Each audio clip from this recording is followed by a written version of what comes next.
And we're live. Hey guys, how's it going? I've got Nate. Hey, Mo. Dan and Nate here with me tonight.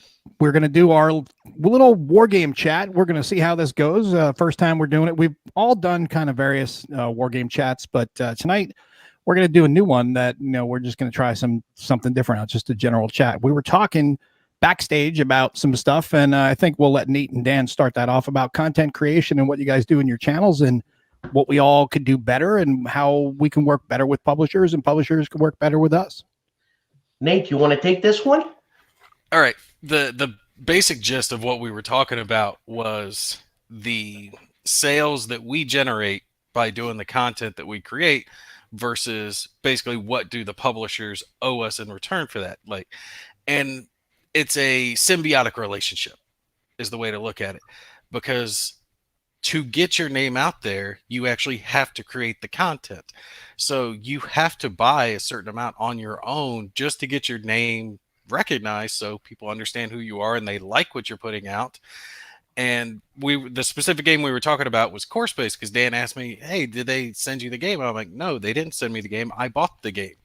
And he's like, well, you sold so many. Everybody's trying to buy it now because they saw the playthrough that you did on it. And that's great, but that company had no reason to send it to me before I created the content for it. You get what I'm saying? Yes and no. All right, what are you thinking, Dan? He's slowing I'm thinking I understand what you're saying, because you're you're like me. You're a humble human being and this and that and blah, blah, blah. But the thing is that you have a reputation. You put in time. A lot of people watch your show, Nate. I watch your show, and I learn stuff. And it's basically what you're doing. And Rodney Smith, I was going to say Rodney King.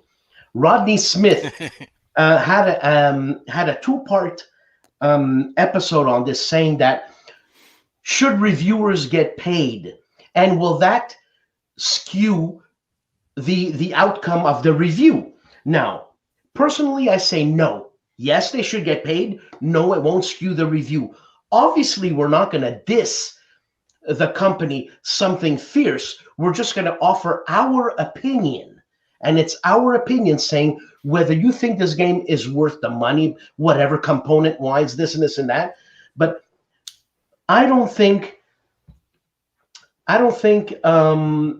doing stuff, and you know what, I'm probably shooting myself in the face here, doing stuff for free, Nate, that you buy their game, you advertise for them, and what they do is give you a, hey, thanks, in the majority of the situations.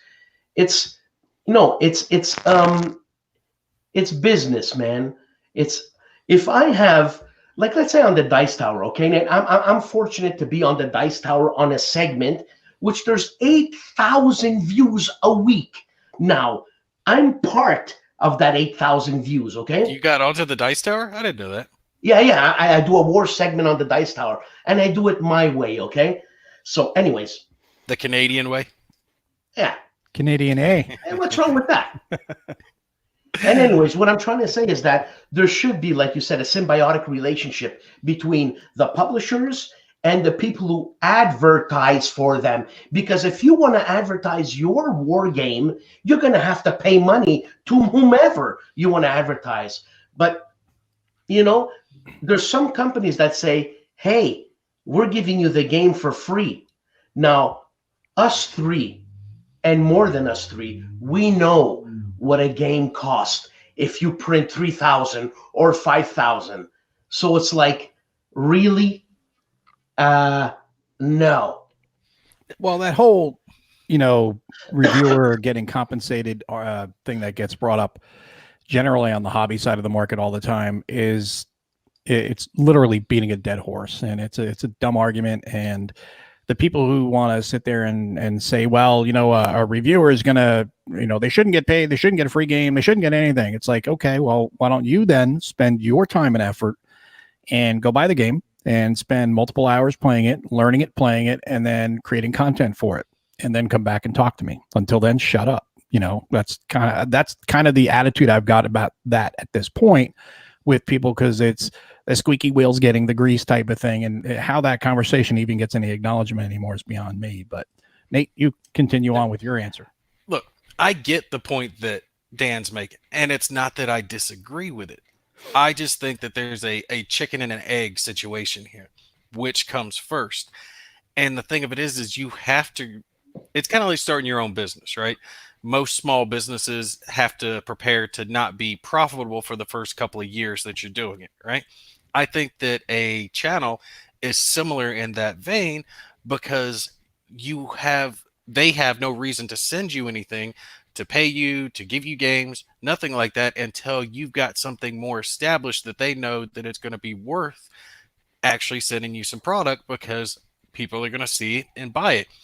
You have to think you have to sell a game maybe just to make it worth it, a couple of games, whatever. I know that just by the comments that I've received from some people and some of the comments on the channel that I've sold, I would guess maybe 600 to 1,000. I would roughly guess for core space. So would I think that it would behoove them to send me some expansions? Yeah, because I've made some money in their pocket. Do they have to? Do they owe me anything? No. Could it be more profitable for them to just take that product and to send it to someone else who has a bigger channel and a farther reach? Probably.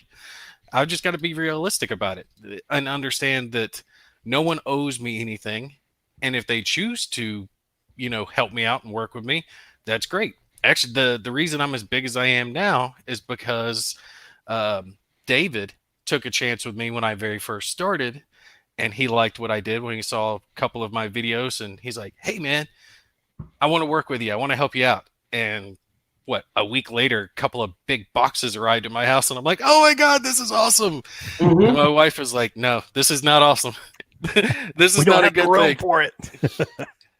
And that's actually what started me down the path, like really sticking with it. I'm like, okay, I'm actually doing something here that's working. Some people are liking it. This stuff's showing up, and I like where this is going.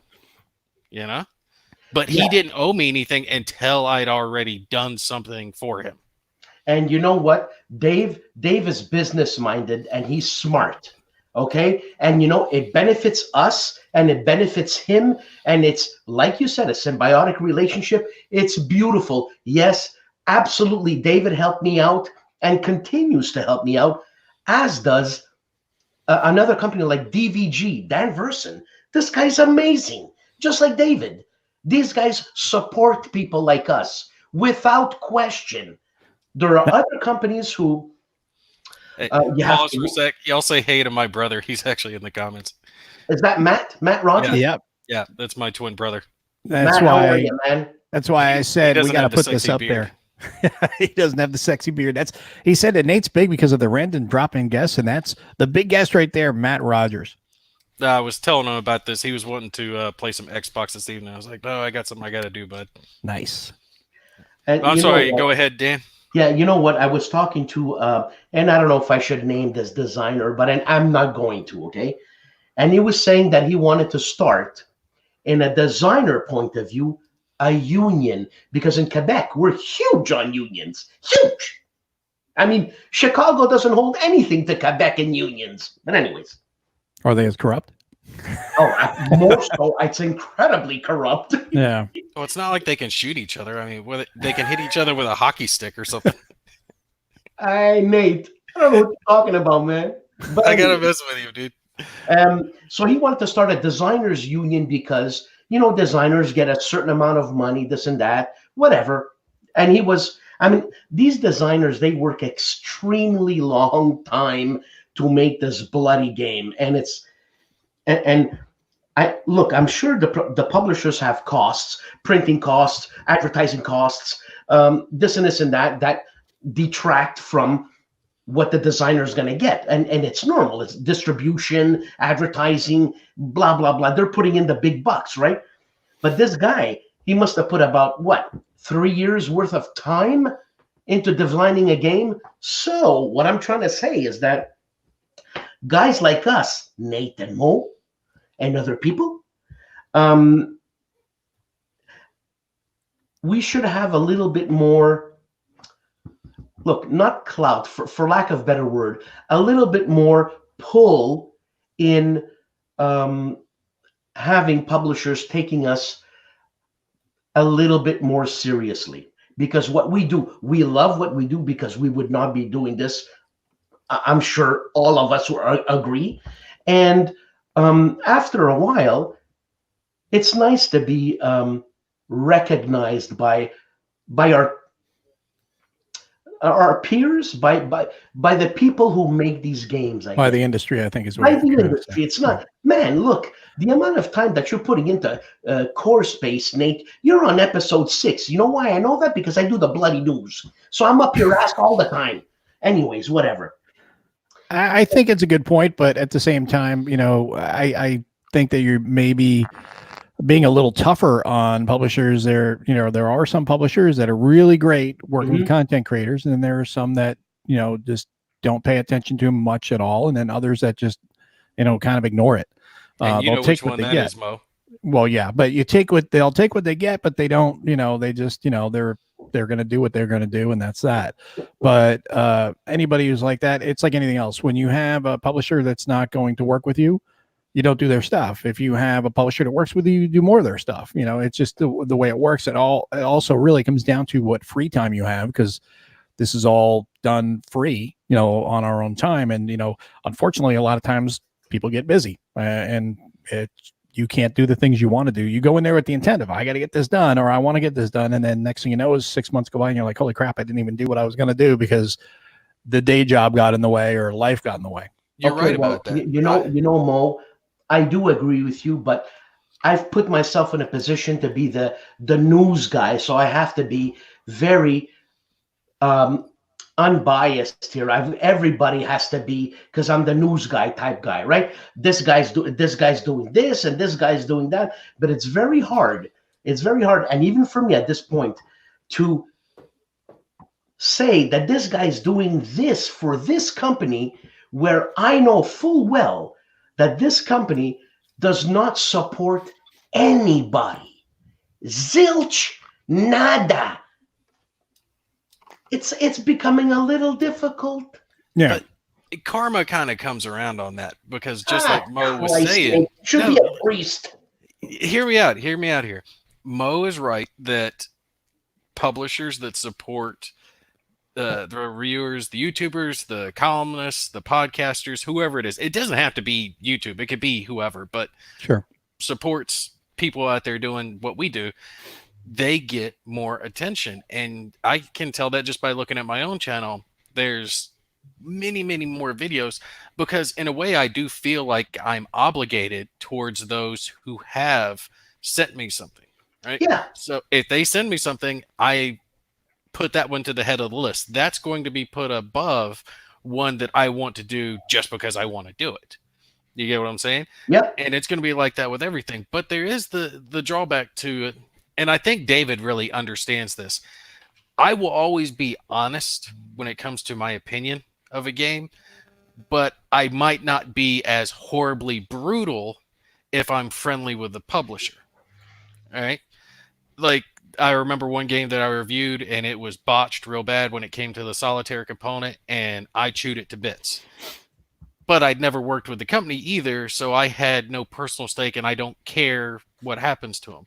I think that a lot of publishers out there do make a good decision, and this sounds wrong when you say it that way, but by becoming friendly with the YouTubers, yeah, they might not like your game, but they won't go out of their way to destroy it either. They'll say the truth. I don't like these aspects about it. I don't think this is good, or I don't think that's good, but they're not going to just destroy it outright.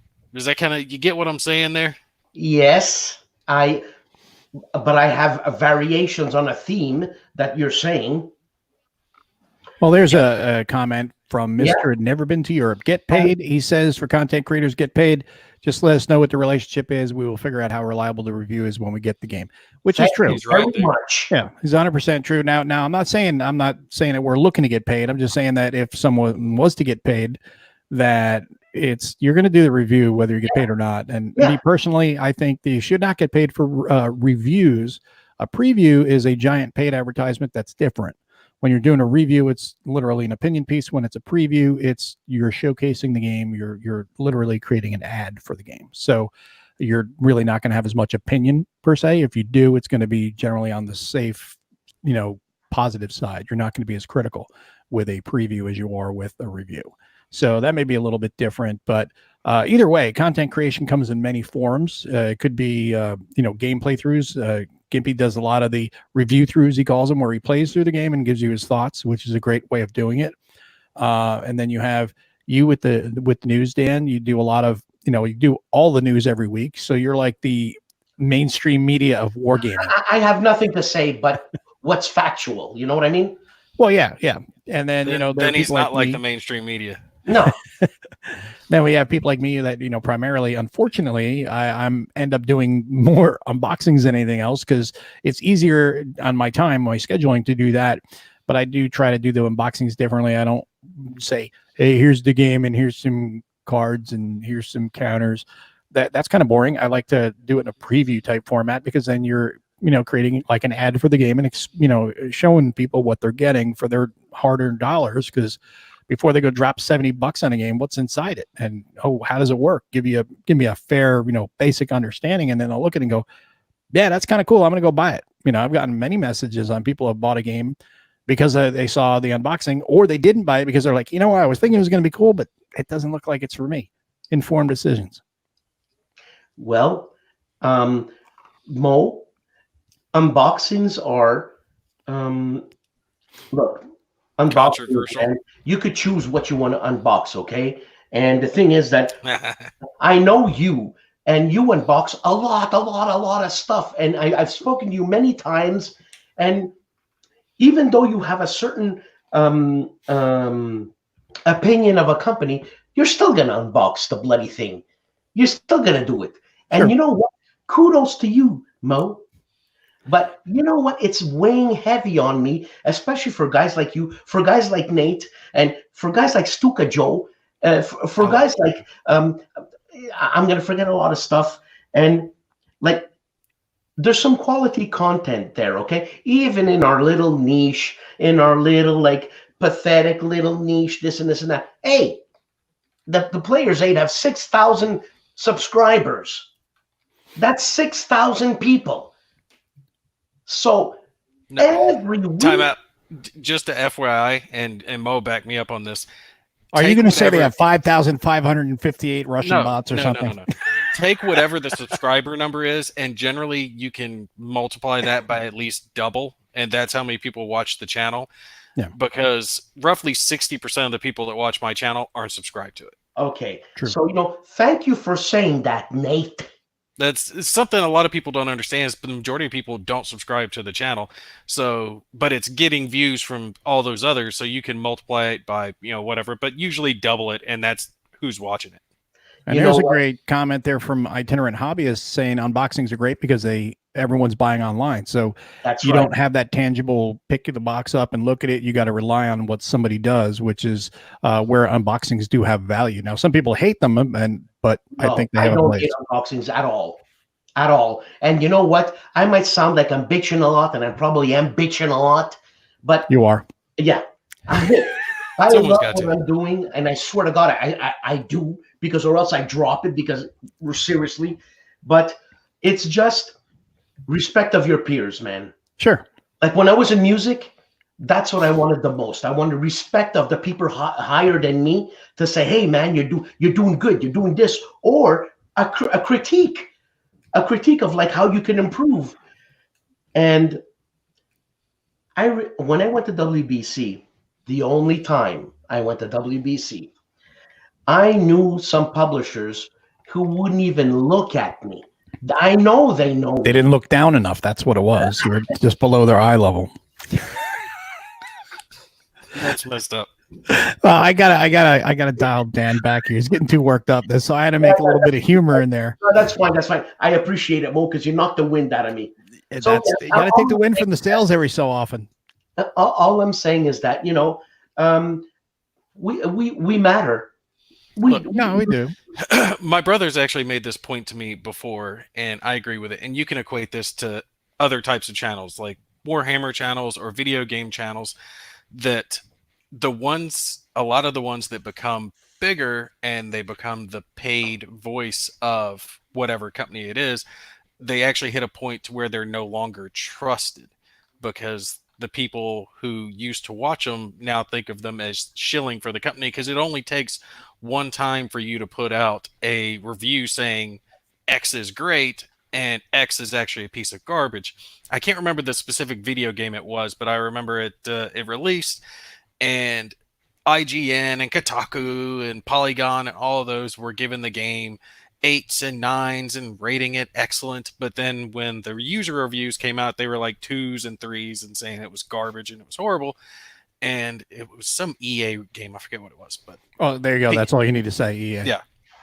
But There is a then, lot of ad dollars that get put into video game sites. and they knew that, well, this is garbage, and now we can no longer trust any of these sites because they shield for the company when they knew this was garbage. All they had to do was play it, and of course they played it, but they still rated it an 8, or some of the ones that were more honest and gave it a 6.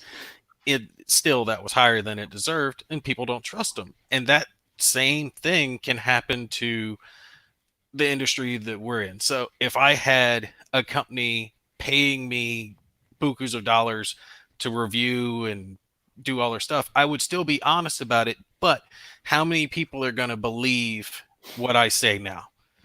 That already happens in this industry, though. I would have to put it out there. I have been paid for this review. Like literally, they gave me a $20 bill and said, review this game, or whatever it is. And a bunch of people would have it in the back of their mind. I know I do when I watch review channels. Is this really what they think? Are they truly being honest? I have an advantage that a lot don't, that I do have a lot more free time to dedicate to this, which is the reason that I can do review throughs and play the game and review it while I'm working on it. And, most don't have that kind of free time to dedicate to it. And that's worked out in my favor. I don't know. I agree with what you're saying, Dan. I feel like, yeah, it'd be great if they toss us some, pay for it, toss games, whatever it is. But there has to be that point of I've put in the effort beforehand to get there. You get what I'm saying? Well, you don't think you've put in the effort, Mo? I mean, Nate? I think most put in the effort, yeah. No, Nate. Yes.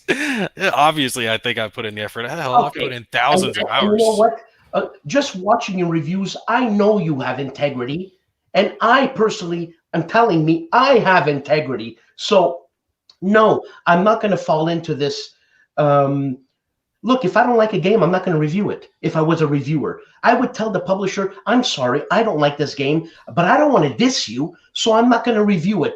Okay? You can do that too. But the thing is I don't even worry about the reviews, because war games are a different aspect of the hobby. Now you have what I call hobby games, the Euros and everything, social games, all that stuff. I just call them hobby games just to differentiate between war games and every other board game out there.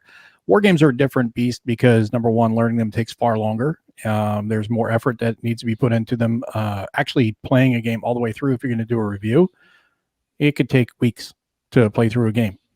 Some games could take months, So generally, if you're going to give a review on a game, you're going to give it on your first play, first several turns even, because you get a good vibe on how the game is playing in the first few turns on a big giant game, and say, you know what, I have a good opinion on this. I can share, my thoughts on it. And again, a review is just an opinion. No one's is right. No one's is wrong, except if they're wrong. Well, no, I wasn't finished. You're getting like Dan. Sorry. No one's right. No one's wrong. But there are people who are not informed, or there are people that do reviews that read a rule book, don't play the game, and do a review, and that's not the proper service that you're performing either. But then again, if you're not paid, it's not a big deal. But be that as it may, I think we've beaten this horse to death for a while. Let's talk about something else, a little fun. I think that we can get some audience participation here. It's 2020. So let's talk about, in everyone's opinion, what is the biggest war game news or war games in the past decade? Dan, you first. Decade. Past decade. Bloody Can you go? That's 10 years, Dan. How would you say that, Canadian? Decade, eh? Decade. It's the last decade, eh? You know what? When it comes to me personally, I actually don't play many war games because I'm so invested in content in my channel. And but I would say I've really enjoyed.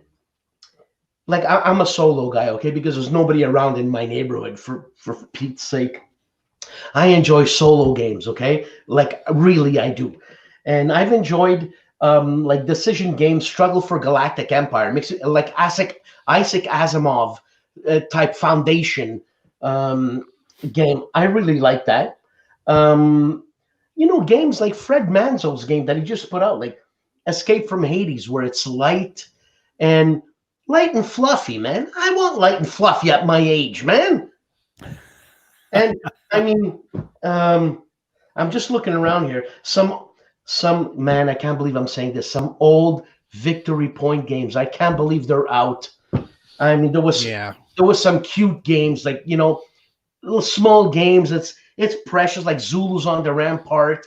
I really enjoyed that, and I still do. D-Day at Omaha Beach, RAF by John Butterfield. Yeah. Oh man, I really enjoy that game a lot.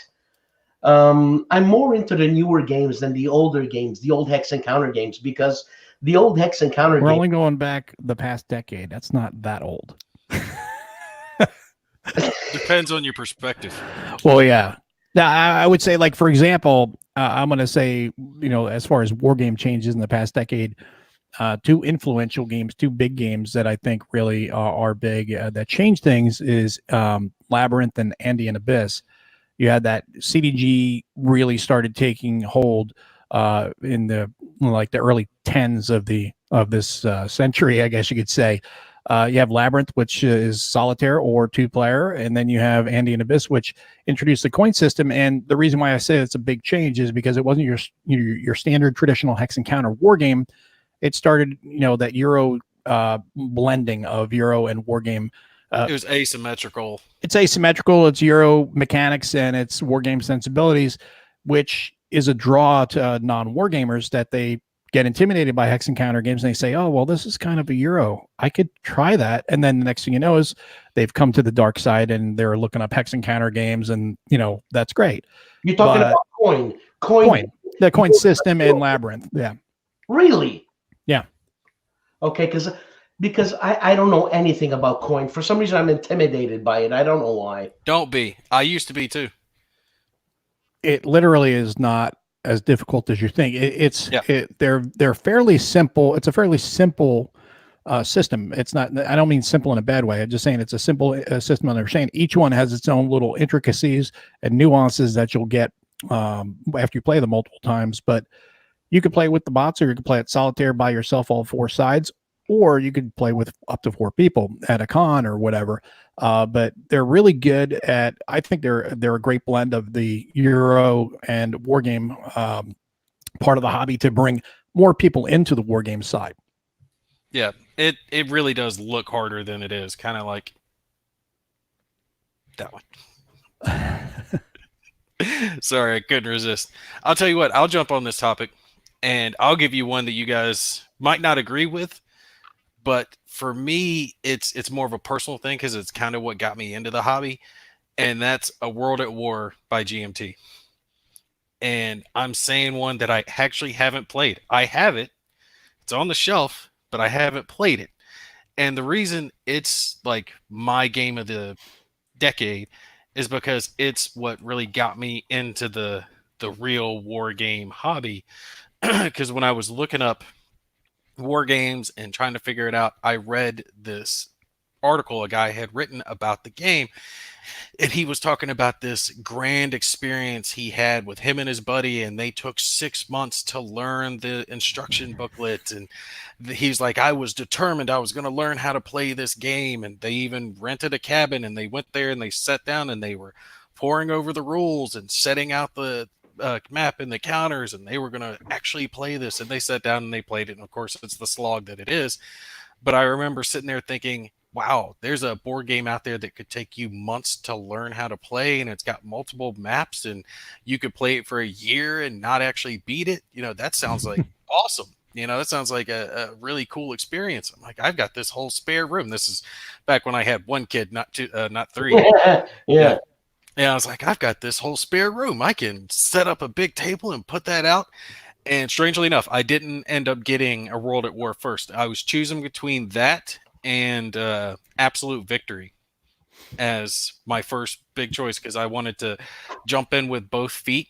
So I got that one because it was huge and it was cheaper than a World at War. I think I couldn't find a copy of World at War. They hadn't reprinted it, so all the copies were like $200 or $300 that I could find. I think I got that one for like 120. Nice. So for me, that would be it. Just the knowledge, because I didn't know. I never played war games when I was a kid. I played dumb games with my brother, like that Mousetrap game and the Hungry Hippos. You know, this was like when we were 18 and in college. I didn't realize there were actually cool games out there. So. Oh man! And you know what? A lot of people don't realize what kind of board games are out there still. No, but I'd love to play Mousetrap now, or Flying Louie, or something Louie there. See, now that's a good point. What Nate said about, you don't know, he didn't know that there were really cool games out there. Now think about it from the war game perspective. There's a lot of non-war gamers who don't realize how cool war games are and how many war games are very approachable. And that's one of the things that I think that we're able to do as content creators, is to make sure that people understand, hey, war games are not all 700 page manuals and 40-foot wide maps. That it's not like joining the military.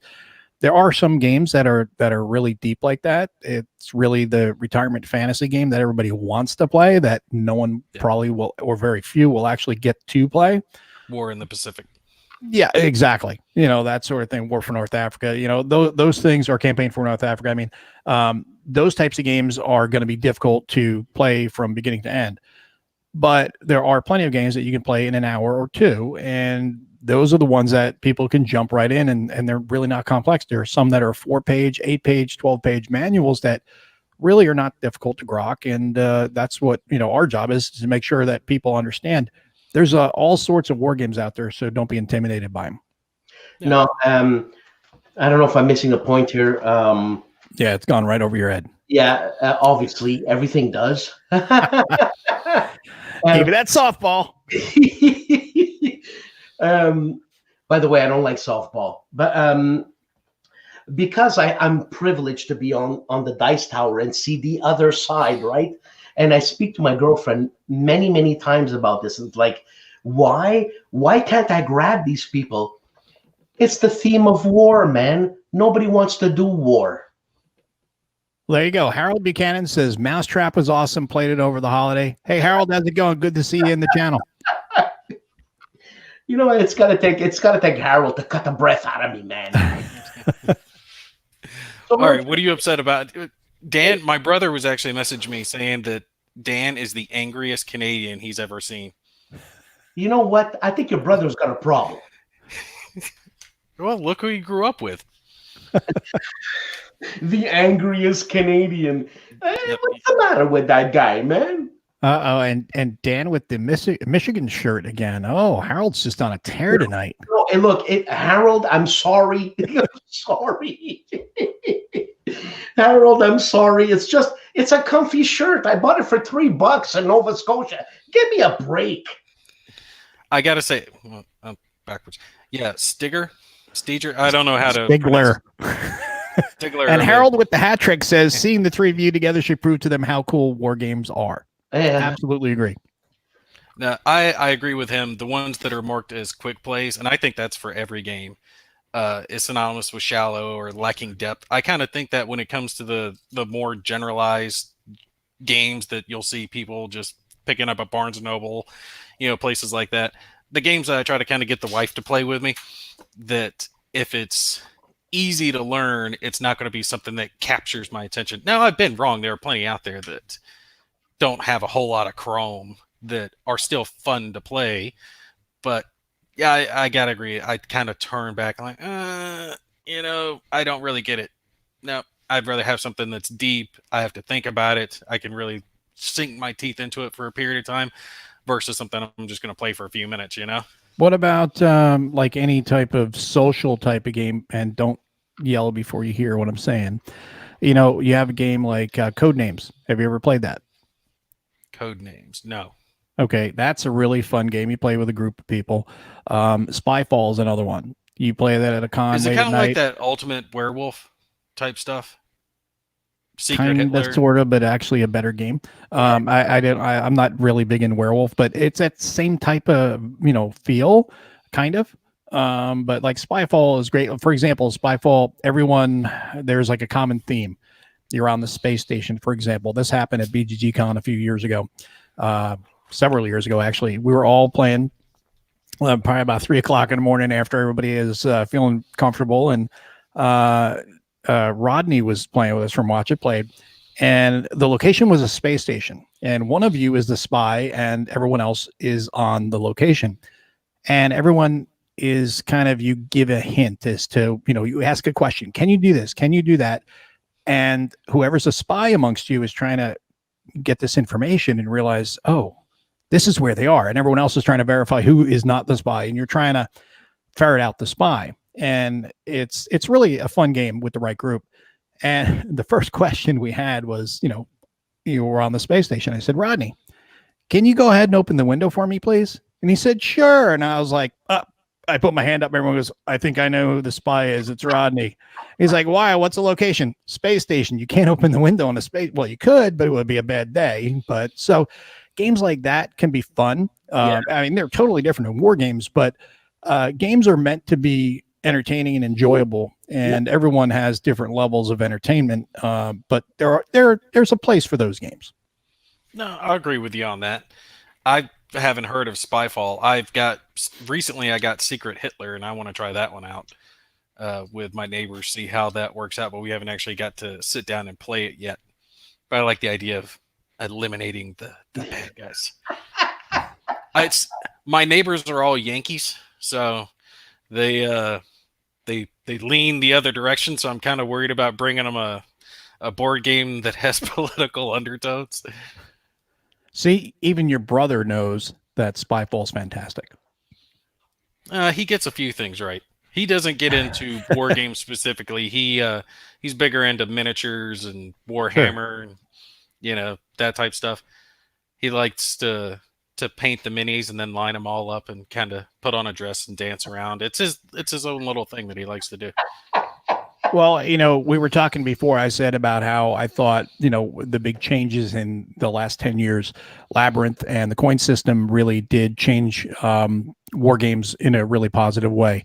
Another one that I'm going to bring up, another GMT one I'm going to bring up, I think is a great system that came out in 2012. I think it was the first one, was the Next War series.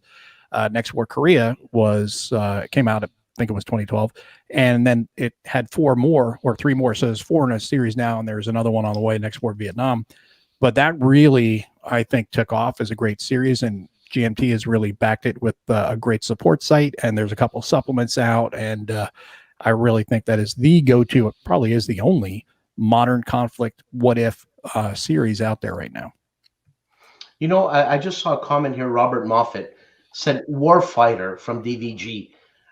I'm impressed by that. That's a nice crossover game that I can get some Euro people in, because I'm not going to say there's RPG elements to it, but you still have to soup up your squad and this and that, and you got to go in, and I think it's great. I think it's great. It's not a counter. It's not a heavy grognard game. I'm sorry, grognards, but you know what? I'm 55 years old. Yeah, give me a break, man. I want to have something light. I want to have a glass of wine, a pasta, and play a light game. What is this? A 200-year-old? Stop me, please. Some people do. I've heard the comments. They've gotten onto DVG and they think that they've gone down the wrong path by no way doing zombies and looking towards doing the Warhammer fantasy. No way. And, yeah, I love fantastic. Fantastic. Yeah. Well, a lot of them out there, I think, are purist, so they think that anything that's not historical, like the game that DVG had recently, Fudge Nut. I did the preview of the review and For What Remains. All right, so there was For What Remains, and then there was the mech Kickstarter. They had Valkyrie. Right. Okay. Right. For What Remains did fund. The Mech Warrior one didn't fund when they took it to Kickstarter. And I think part of the problem is that so many people are history purists, and since there are no mechs in history and there's no sci-fi stuff, anything that's not anything that is sci-fi, they don't want to go for it.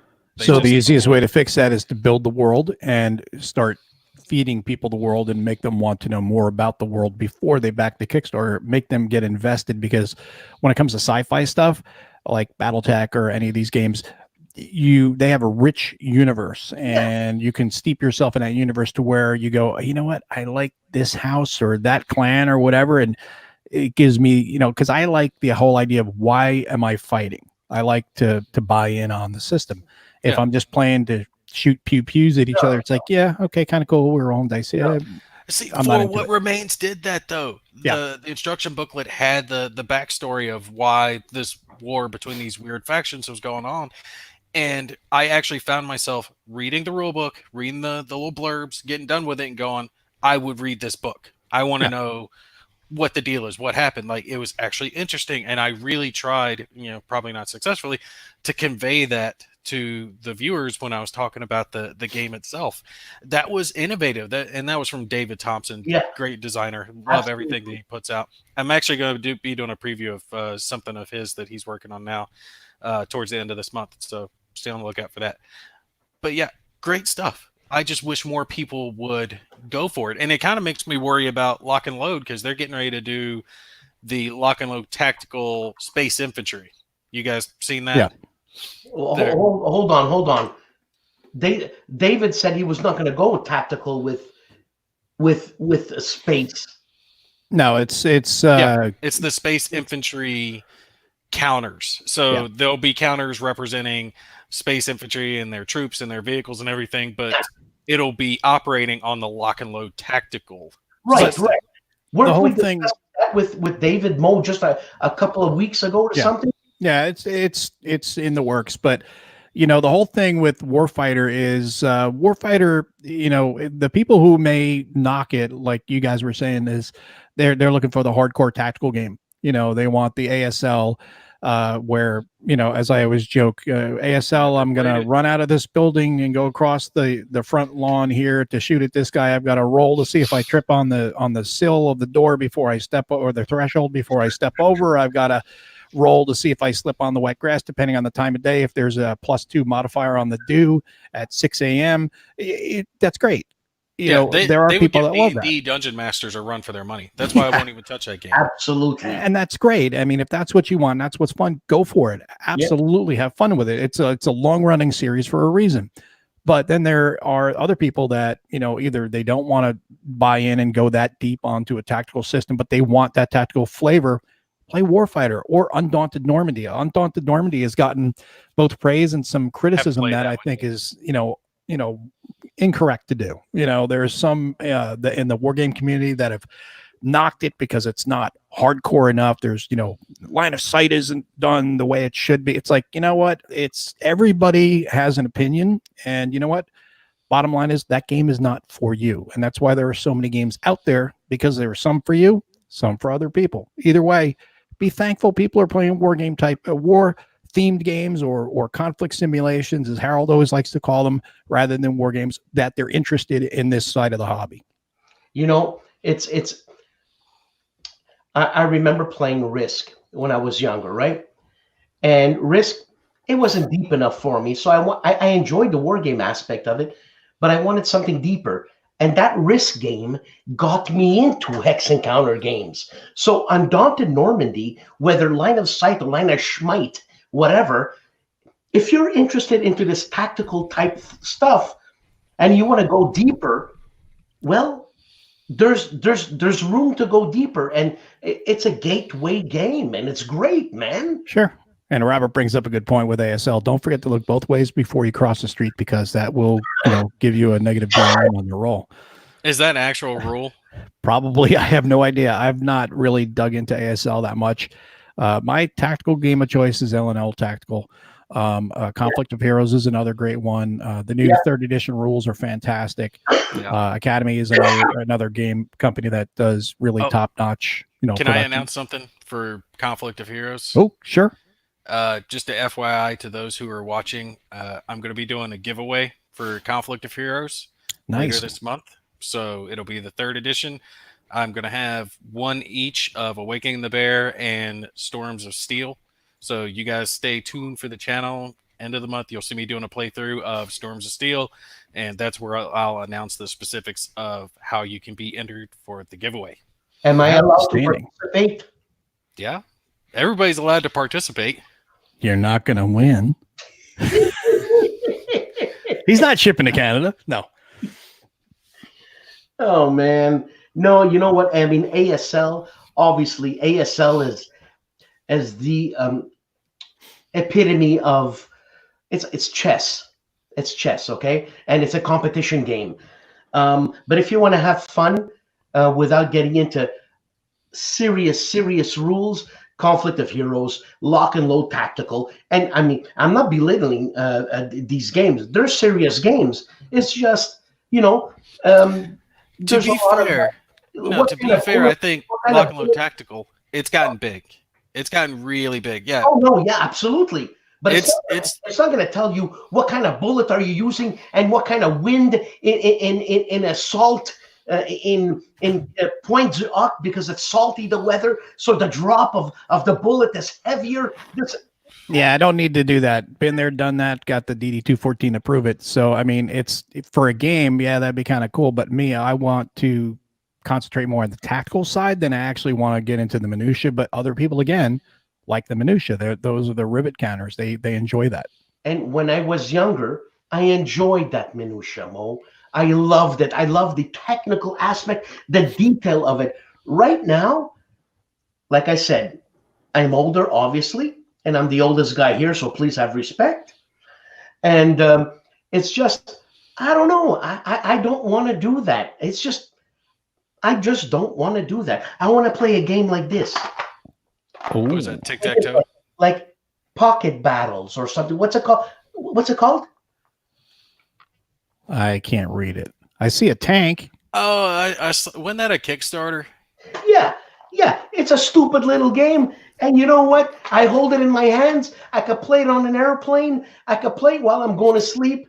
It's fun. I want to have fun. Well, we have a question from Stigler.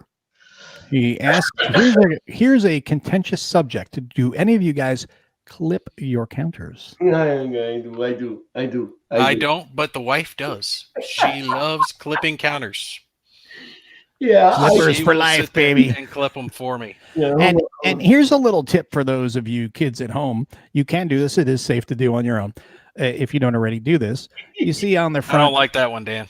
You see, no, not that. God, no. That one sucks. That one breaks all the time, Mo. It breaks all. This is solid steel. This is going for like, I don't know, 5-6 years without breaking. Now that I said that, you're going to make it break, and you're going to buy me new one if it happens. But here's the thing about this: you've got this metal plate on the front, right? And you get these two little rivets in there. Right. Here's a little hint if you guys don't already do this: take some plastic, or clear shipping tape, and put it on here, and then cut, or on the sides, and then the lip right here. Make sure you remove it. That way your counters will slide right in. They won't get caught on these two rivets, and they'll slide in, slide off. It makes clipping your counters a lot faster, a lot easier. A lot of people, I'm sure, already do that, but I figured that out pretty early on. I was like, man, I keep catching my, counters on this thing. And I was like, oh, if I put some tape on it, it's going to be like glass. And sure enough, it is. It's always better when it can slide right in. And we're talking about ASL being nitty gritty and detailed, and we're talking about clipping counters and which counter clipper is better. Come on. I'll tell you, along this subject of third-party stuff, what do you guys think about 3D printing? Because I've been doing a lot of that and incorporated it into my gaming. I think it's awesome. I think it's fantastic. Anything that you can do to add into the game that makes your game better, go for it.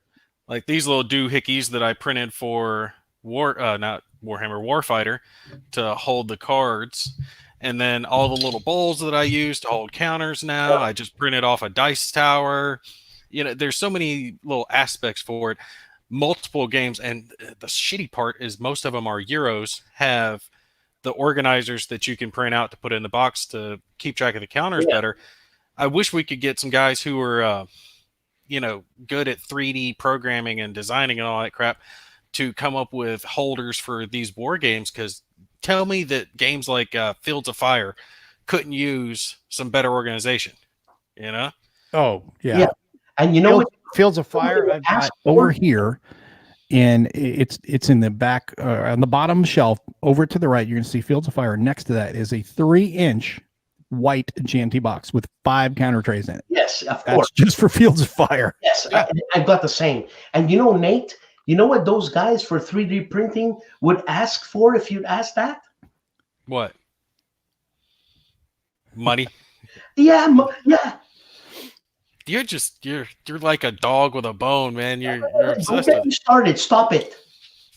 It's not that I disagree with you. Like I said, it's all the chicken and the egg. It's which comes first. I like You eggs. got to take her to dinner before you can pork the bone, man. You got to grease Well, things up a little bit. There was something earlier that Dan brought up. He had mentioned Victory Point Games, and that's another big story from the past decade. Is Victory Point Games being bought out by Tabletop Tycoon, and then unfortunately Tabletop Tycoon doing as expected and letting everyone go, because Victory Point had a really varied and fantastic catalog. Why do you buy something just to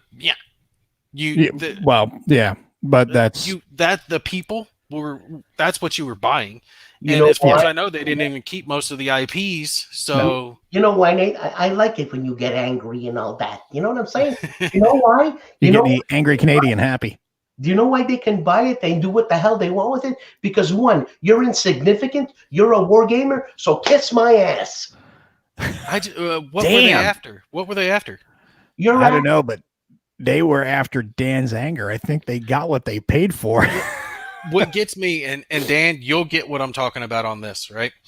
Is when it came to Thunder in the East. I loved Thunder in the East. Friggin' love it. It was one of my year ends. All right. I love that game. I think it plays very well solitaire. And I talked to Alan Emmerich a couple of different times about the game. And my thing is for the sequel that's coming up, the Middle Sea, I forget the specific name of it. It's going to be coming out from GMT rather than Victory Point Games. That's fine and all, except I've never gotten a review copy of anything from GMT. I don't think they like me very much, to be honest. Who here likes Nate? Raise their hand. I'll send you a free game. But when it comes to Thunder in the East, to be quite frank about it, I kind of think they owe me a review copy of the sequel, because I did, I think, 11 or 12 part series on But Thunder that was in the before East. GMT owned it, right? Yeah.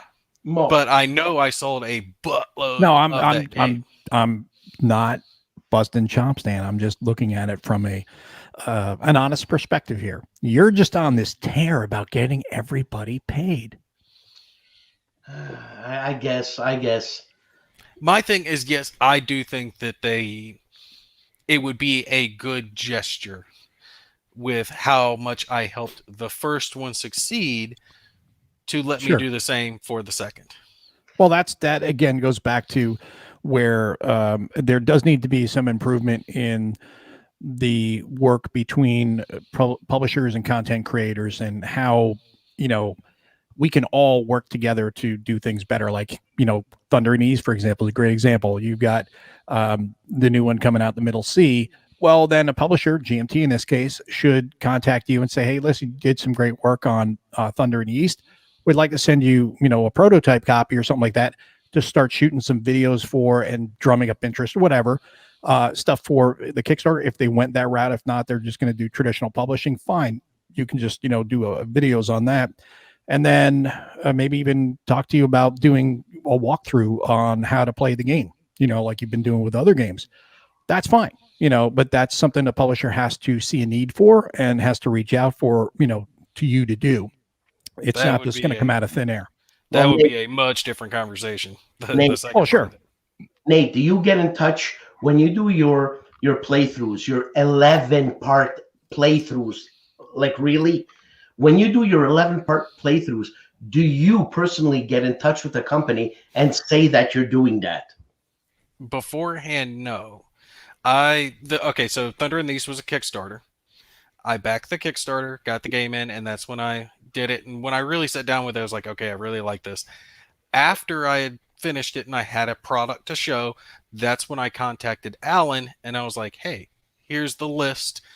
I understand things have changed up a little bit since Victory Point Games was bought out, but I know that you're still working on the sequel to this. I would like to do a similar series for your sequel that I did for the first one. So, can we arrange a review copy for that? And his answer was basically like, thank you for your work. GMT handles the review copies, not me. No, but it was Oh, out of yeah, his hands. It was out of his hands. I'm not defending Alan, but he was in a business situation where, and I even approached him. It's out of his hands. Please deal with this person. Sure. Please deal with that person. So I don't think it was personal to you, Mo. You just caught him I at a don't. bad time. You caught him at a bad time in a situation where the companies were crossing over. And I mean, look where Alan is right now. He's out. Well, I mean, to continue on with where I was going before we kind of derailed here. I'm sorry. That was my fault for this. No. It was just we got the angry Canadian all angry again. But here's what I was going with is the loss of VPG, Victory Point Games, was really a tough one to take. Great catalog of games. It was the little company that could, and they did a great job. That's right. Unfortunately, that was derailed. But as happens in a lot of things, there's a void, but then it gets filled. And it was before they even before they went away, we had Hollenspiel, which is another small, publisher that came in a few years ago that makes some really unique, quirky games. Like you were talking about, Escape from Hades earlier, Dan. They make a lot of those games, and they're a lot of fun. And they take risks on games that maybe your standard publisher would not touch because they're different, and it's great that they're out there and putting out a lot of great games. Oh no, I love Hollenspiel. I love Hollenspiel. Yeah, I've done a couple of their games. I've liked everything of theirs I've done. I haven't done a lot, but a few.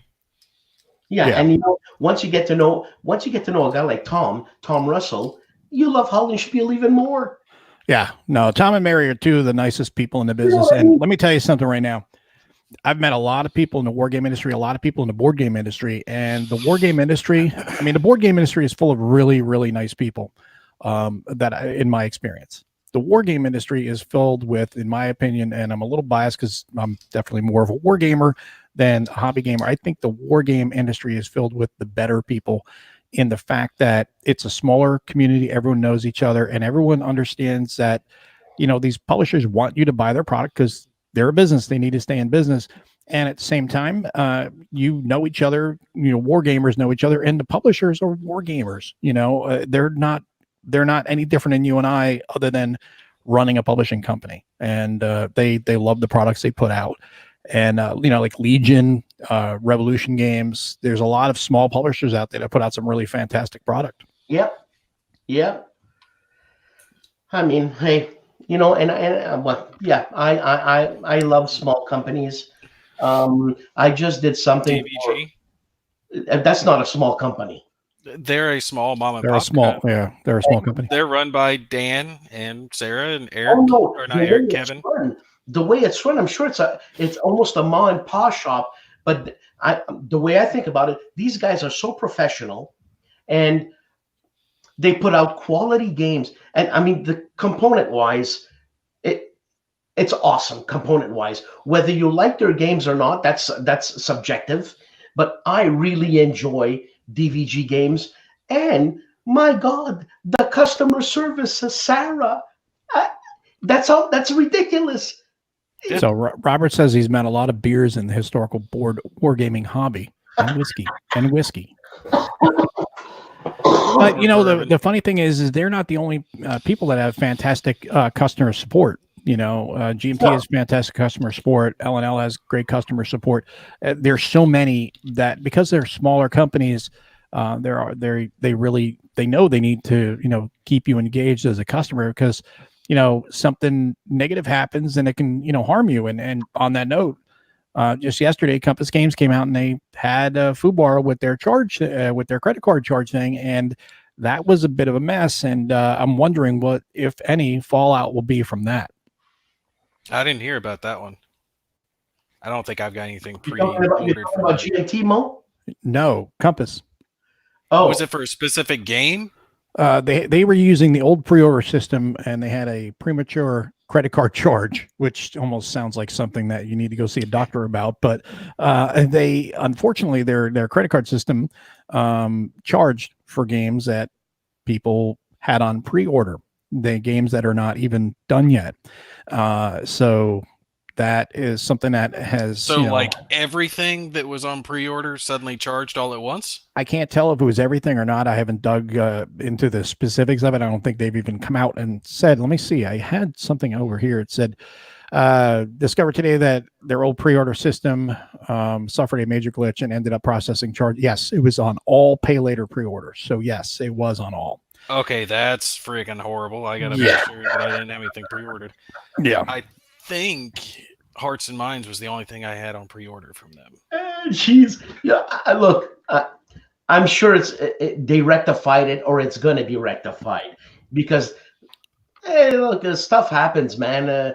I mean, that's more than stuff happens. Yeah, that's a huge. That's a massive screw up. Because they gotta take and send out emails. Hey, we're getting ready to charge for this game, and then right there when it's charging time, you could cause someone some serious bank issues. Because let's say they overcharge someone's account because they weren't anticipating getting charged. What if they had multiple games on pre-order, right?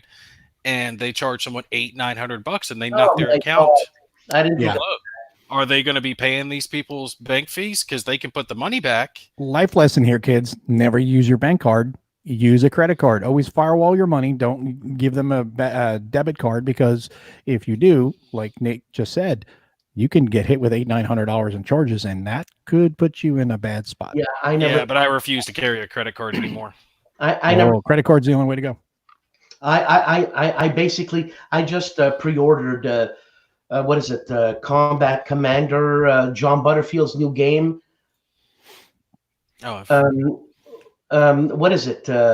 No Enemies Here? Is that the game? Because Harold said if he gets charged early, he's going to be pissed. So maybe that is the game.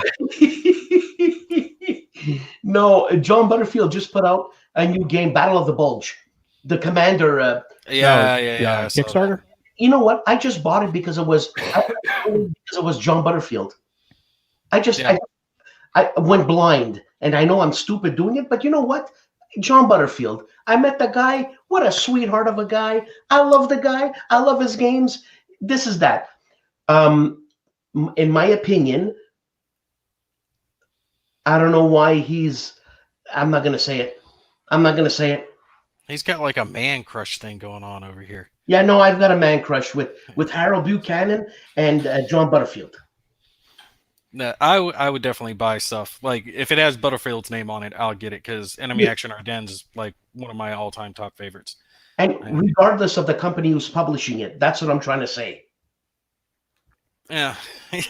Well, now that's a serious issue, though, that hopefully no one, I haven't heard of anybody directly being put in that situation like you were talking about, where they get charged $800-900 and it comes directly out of their bank account. That would ruin me. Well, that's why I said use a credit card, because you just pay off your credit card every month. You use your credit card to firewall all of your personal money. That's your outer wall.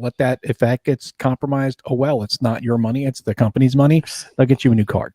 I made that mistake when I was younger. I had the credit card, and then I had the credit card with thousands of dollars run up on it. And I paid that because off you and lacked never looked back. That's discipline. Discipline. Yeah. You're a Marine. I got discipline now. You're a Marine. How can you lack discipline? I wasn't a Marine at the time.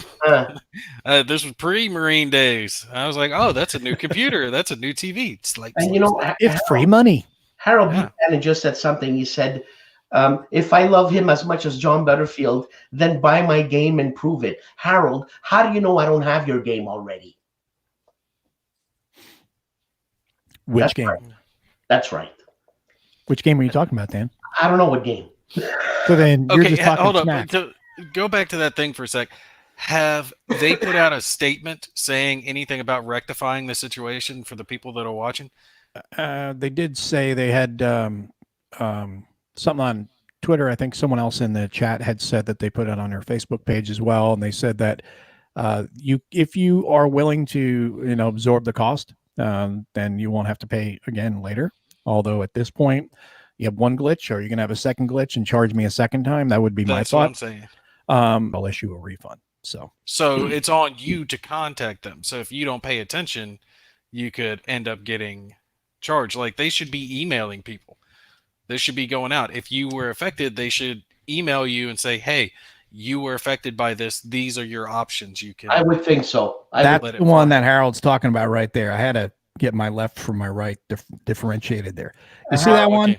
I just That's don't for Dan. Shot. I don't have it an eye shot. Harold. Do you see it? Do you see Yes, it? I see it. Liberty. What is it? It looks the Liberty one. Yeah, Liberty or Death. Yeah. See, Harold, I know the game. I got that one. Yeah. Hey, I got it too. Harold, relax. That was actually the one that I played that first got me into coin games, because someone talked me into it, and I was like, "Wow, coin is awesome." Yeah. Yeah, and it's got further into it. It's unique, but yeah, that's one of those situations where unfortunately, hopefully it does not hurt anybody personally, because that could be a very bad situation. Yeah, Sticker agrees. Compass charge thing. Look, if you make a mistake, shit happens, right? That's fine. Yeah. I get that. But it's on you to correct your mistake. It's not on the customer to figure out, oh, Compass charged me for something they shouldn't have. Let me reach out and unmess up their mistake. No, you did it. You take the time to contact everyone who was affected. Yeah. Right? Yeah. It's not their fault. No. And people have lives. They can miss things. Sure. I didn't know about it, and I'm in the industry. I didn't know about what happened with it because I don't have time to sit there perusing Facebook and paying attention to every little thing that happens. And I don't take care of my banking stuff. I can't. I have no short-term memory. Yeah, my wife takes care of that. I know. I didn't know about it. Thank God I didn't do any pre-orders other than the new one I just did with John Butterfield. Well, you also have to think, what does that do for potential pre-orders in the future? Is that going to shake confidence in the consumer when it comes to Compass Games? Because and could this happen with another publisher? Well, it going to be floating. Happened with another publisher, and yes, it will shake the confidence of the people pre-ordering in Compass Games. Period. Mm-hmm. Time out. I think Stigger makes another good point, and this is another good point, and it's one that I've agreed with. The P500 system for GMT, I would much rather go ahead and just pay, be done with it, or at least have the option. Maybe I'm not required, but give me that option to go ahead and pay, so you don't decide, oh, we're going to charge on the 29th of the month when you don't get paid for another couple of days and your checking account's tapped out. Well, devil's advocate here. Here's a reason why it's not prepaid. Say you want to prepay it now and it's not due for another 2 months, 3 months, whatever, because now you have, you're flush with cash. It's tax return time or something like that. Hey, I'm going to put on all of my P500s now. I don't care that it's not due till November. I'll pay for it now.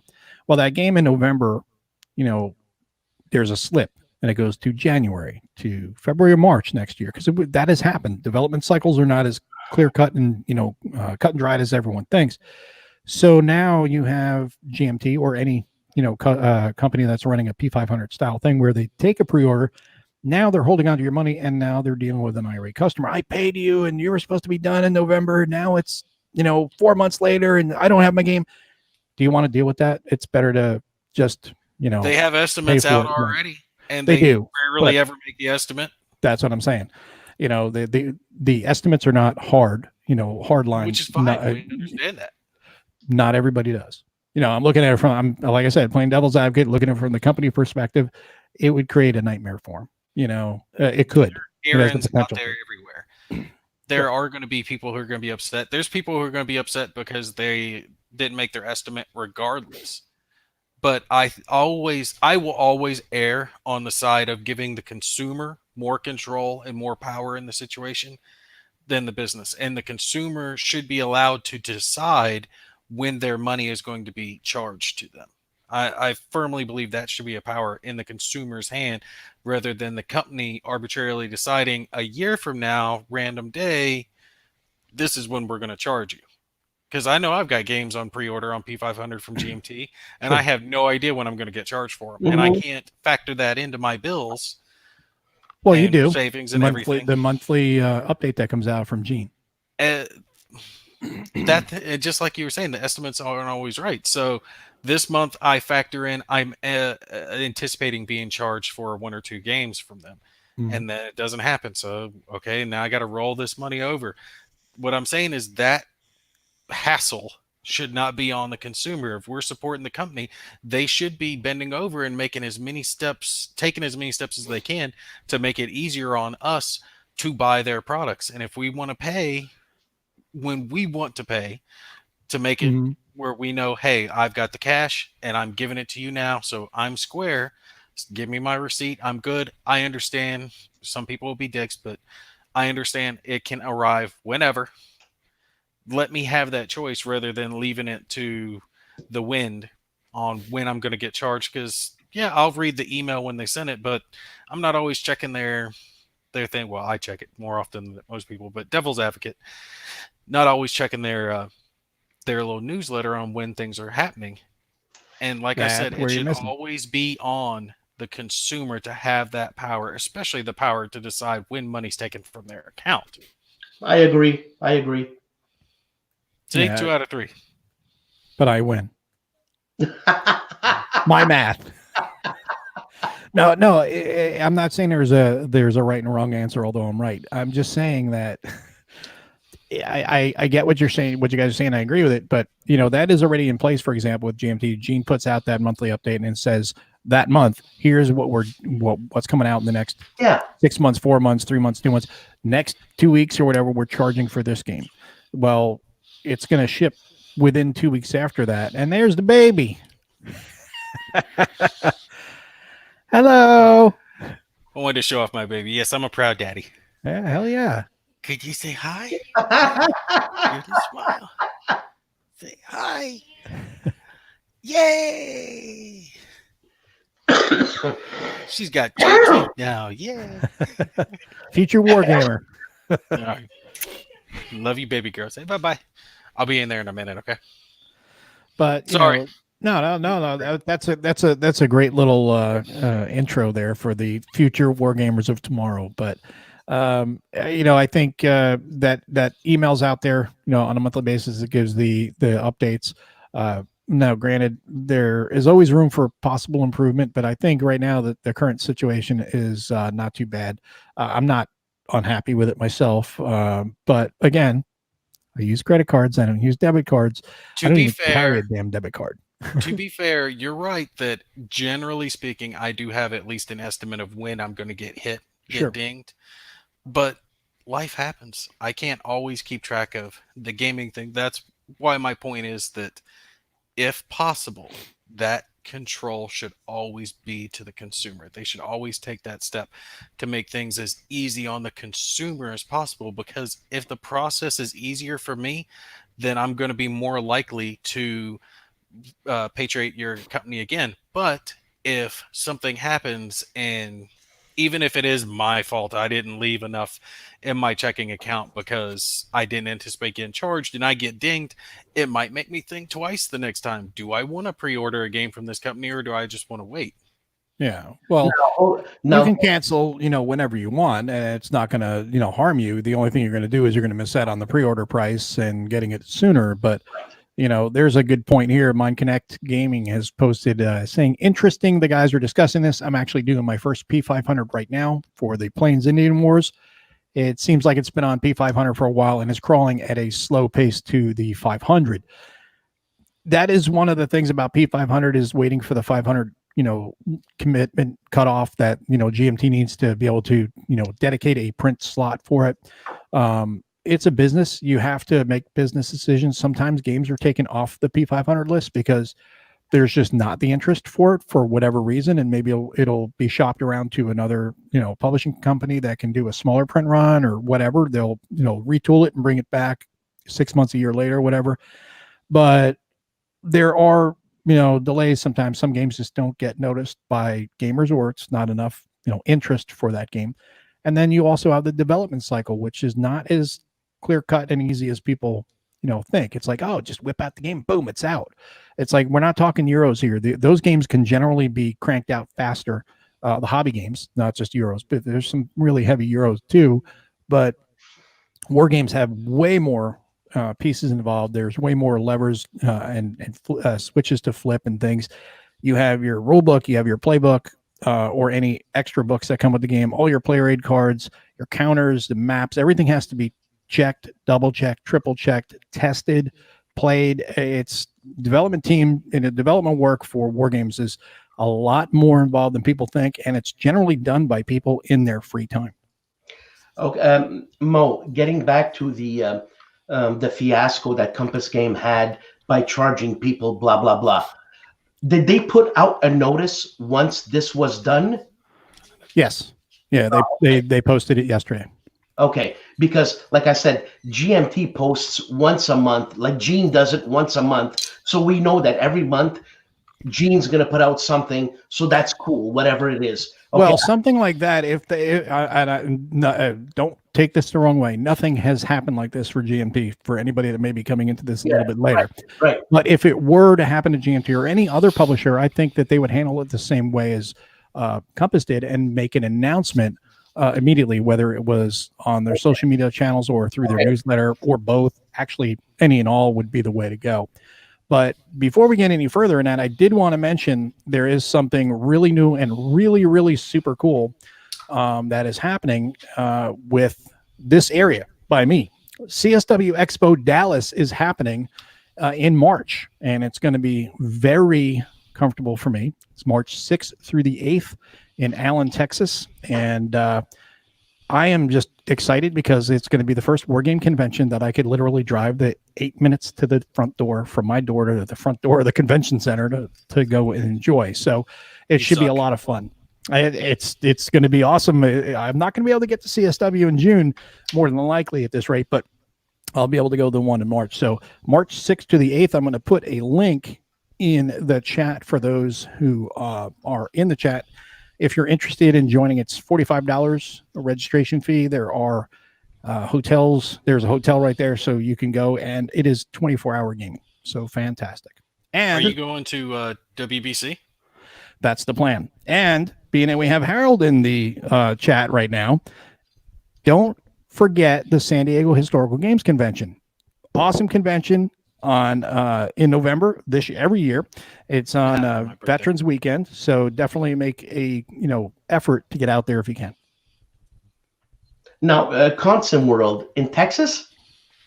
Consim World Expo is in Tempe, Arizona in June, but there's going to be a smaller convention, a 3-day convention starting this year in Texas. Why did they decide to go to Texas to do that? Because John lives in Plano. Which is right next to Allen. That's a good reason. So it's like he's right across the street. So why not? Oh, that's awesome. That's great. Fantastic. Yeah. So it's going to be fun. I mean, Harold's San Diego convention should come to Montreal. Well, then it wouldn't be the San Diego convention. It'd be the Montreal convention. He's got a point. He's geography challenged. And I will be in San Diego in November. And Nate, are you going to WBC this year? That is the plan. The family's planning on coming with me. She had a great time there when we went last year, so we're trying to set it up again this year, but we have to drive there, and it takes us about 8 or 9 hours to get there. So we're thinking about renting a van to go this time, because last time we were pretty well packed to the gills, and now we've got an extra kid to bring with us on this trip. But we had so much fun. And it was actually kind of cool being recognized, Yeah. We were walking along and some people were like, "Hey, are you Gimpy?" And some were, taking pictures with us. Although the funny part is up until that point, I hadn't been on camera very much. Only the wife had. So the people that recognized us more often than not recognized her and then realized who I was by the camera. Well, that's the thing. It's like, somebody comes up, hey, man, are you gimpy? It's like, that's a rude thing to say to me. Yeah. 50-50. If they're right and I am gimpy, they're like, hey, nice to meet you. And if wrong, they just think you're an asshole. You could just screw with people and say, that's really rude thing to say, Could you say that? No, there were so many nice people, though. You're right, though. War game conventions, everybody was so pleasant and easygoing and just fun. It was great to kind of hang out. I wish I could go to some more of these conventions, but I'm not going to San Diego. Oh, then there you go. So, San Diego Historical Games Convention will be in Montreal in 2047. You heard it here first, folks. So, get in your early registrations now, and make sure to add in the money for the T-shirt. I'm not sure exactly what it's going to be yet. That'll have to be decided by Harold. Hold up, I got to show you something since you mentioned T-shirt. Elise wanted me to show you guys. She got me something. Nice. Very nice. She actually got me a GimpyGamer T-shirt and established the actual day that I started my channel. Oh man, outstanding. The only thing it's missing right there is a cane. Should add a tilted cane on the side. That would have been a cool little touch. That would have been. I was pleasantly surprised that she did that. She gave it to me on Christmas. I was like, come on, Elisa's a rock. She's a rock. Yeah. And then, going back to the San Diego Historical Games Convention for a moment, I got to give a major, tip of the hat to Harold. We were talking, Dan was saying, be an honorary Marine. Well, Dan, we said you're the honorary Marine because we want to have a court jester. But you know what? We've got Harold. We've got Harold, who really had the heart of a Marine for sure during his own convention. He was saying he was a little under the weather. I had done some interviews with some of the folks there, and as you've seen on the channel, and then I was going to interview Harold, but he begged off, says he wasn't feeling too good. He's fighting off a bug. He wasn't fighting off a bug. I messaged him when I got back in Texas. Said, hey, I got down. Sorry I missed you. I didn't see you around. I wanted to say goodbye. Had a great time at the con. He says, oh, I'm in the hospital. I'm getting ready to go into surgery. I was like, what? He's like, when I left you, you had a bug, and now you're getting like parts of your body removed. What the hell? And it turned out that he had to go in for emergency surgery, and thankfully everything was okay. But that's the heart of a warrior right there. And hopefully next year he'll be healthy and be able to enjoy his own convention. Praying for you, bud. No, it was not Ebola, Trevor. Guys, I'm going to return. I shall be back. Oh, no. Is this a warning or just... Please don't let that be a promise. No. Is he off? I felt bad because I almost called him like a dwarf or something earlier, a hobbit. I always do that with him anyway. But yeah, it was the gallbladder that Harold had removed. So that was a tough weekend. My wife Harold. just had that done. Really? Was it an emergency situation? Yeah. Or? Right after the baby was born. Oh. Turned out she had some gallstones, and we had been home maybe like a week or so, maybe 2 weeks from the hospital from her having the C-section for the baby. And the next thing we knew, like it was one evening and she's like doubled over and she's crying and she's clutching her chest and she's like, I'm in pain. So luckily enough, our neighbors were able to jump over and watch our kids. And the worst part is the hospital where we first took her to was not helping her at all. We had like a week-old baby and we're trying to tell them like, look, we need to keep her taking care of the baby because she's breastfeeding, and they weren't bringing her food. They weren't bringing her drinks. They weren't letting her store her milk. They weren't doing anything. They kept her waiting for like 12 hours for the surgery. They finally told us, it was wrong, that she had the gallbladder, whatever thingy. The surgeon, luckily enough, understood the situation we were in. We're like, look, we need this taken care of, and we need to get out of the hospital quick because we've got kids at home and we've got a newborn baby. She needs some downtime. She's been out of the hospital a lot. He's like, look, I'll stay late tonight and I'll get her surgery done so we can get you guys out tomorrow. And he ended up doing it. He stayed till like 1 a.m. so he could get her surgery done. Wow. And then we were discharged the next day. She took it like a champ, though. A few tiny little pinpricks. You can't even tell she had the surgery now. Oh, that's good. That's a tough deal. But so that's what Harold had. Yeah, same type of situation, and he was struggling. You could tell it was the weekend was going on. He was having a hard time talking, keeping it together. But he did a really great job, and Yeah, that shit hurts. yeah, it's not pleasant at all, especially when you and of course at Amazon the weekend of the year you've been planning for all year, your convention, your own convention, and this happens, and it's like, really? Could you have done it like next week?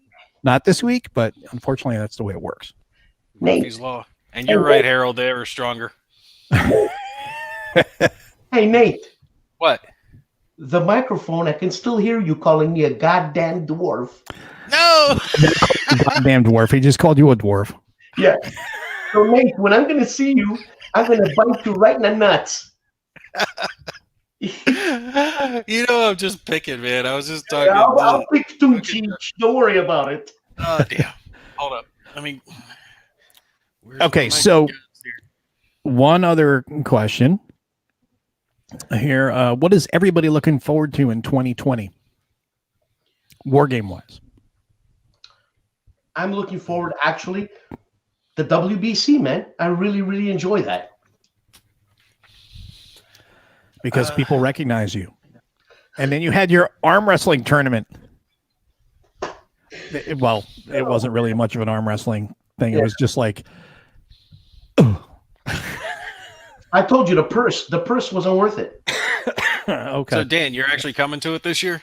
I hope so, man. I hope so. And bring your purse, and you'll be. Oh, that's good. I'm looking forward to it. There's so many people that you feel like you know. You talk to them a lot, you work with them, and all this other stuff. But it changes it when you finally get to press the flesh and get to actually meet them. Yeah. So I've been looking forward to actually meeting you face to face. Maybe not so much now. It'll be more like face to chest, I think. I was buddies with Mo before we actually got to meet, but then when we got to hang out at the WBC, it was like we were reuniting with a long lost friend. Me and him just clicked. That's the way I feel. That's the way I feel. Well, that's the other thing too. Is there's also Harold mentioned here WBC Gen Con events.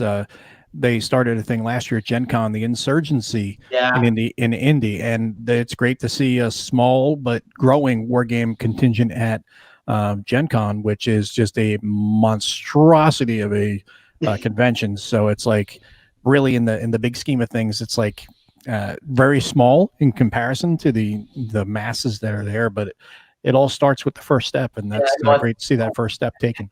Did Harold start that? Harold and the Players Aid guys, and I think a few other people, kind of got in. Dave Thompson, I think, was one of them too. Kind of all got in, and this thing just was a genesis from this conversation we're all having, and just blossomed from there. I think that's fantastic. The Players Aid guys have an unfair advantage. There's two of them. Hard enough to run a channel by yourself. I'm like, I'm gonna catch those guys one day, and they put out so much stuff. They're English, man. It doesn't matter. Well, one's English. Well, one's American. They're both American. Grant's English too. Look at you with the little bit. Too. Hey, too, eh? And by the way, this is a fountain pen. It's a German fountain pen. It's a Lamy. And the 14-karat gold nib. And the hell's a nib? I'm hoity-toity. That's the thing that you write with. That the ink comes out of. I just call that a pen. Yeah. Yeah, well, whatever. You got to remember, I'm American. All right, Ben. What about you, Nate? What are you looking forward to in 2020? Well, like he said, WBC, if you're talking about game-wise, mm-hmm. I don't know. There's a few on my radar. I kind of just let the games wash over me and see what pops up. I'm looking forward to finally getting the production copy of World at War 85 because I put so much work into that. But I can't really say that that's like looking forward to because I've been playing it for like over a year now. I've had a copy for a while. But to see how it's all finally turned out would be great.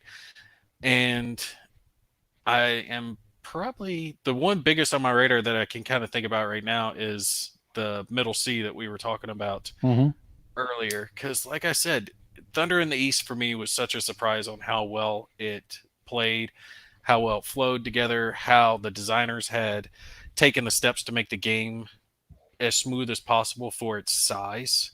Sure. Like the fact that they had the dice that weren't dice, they were just there to help signify supply points.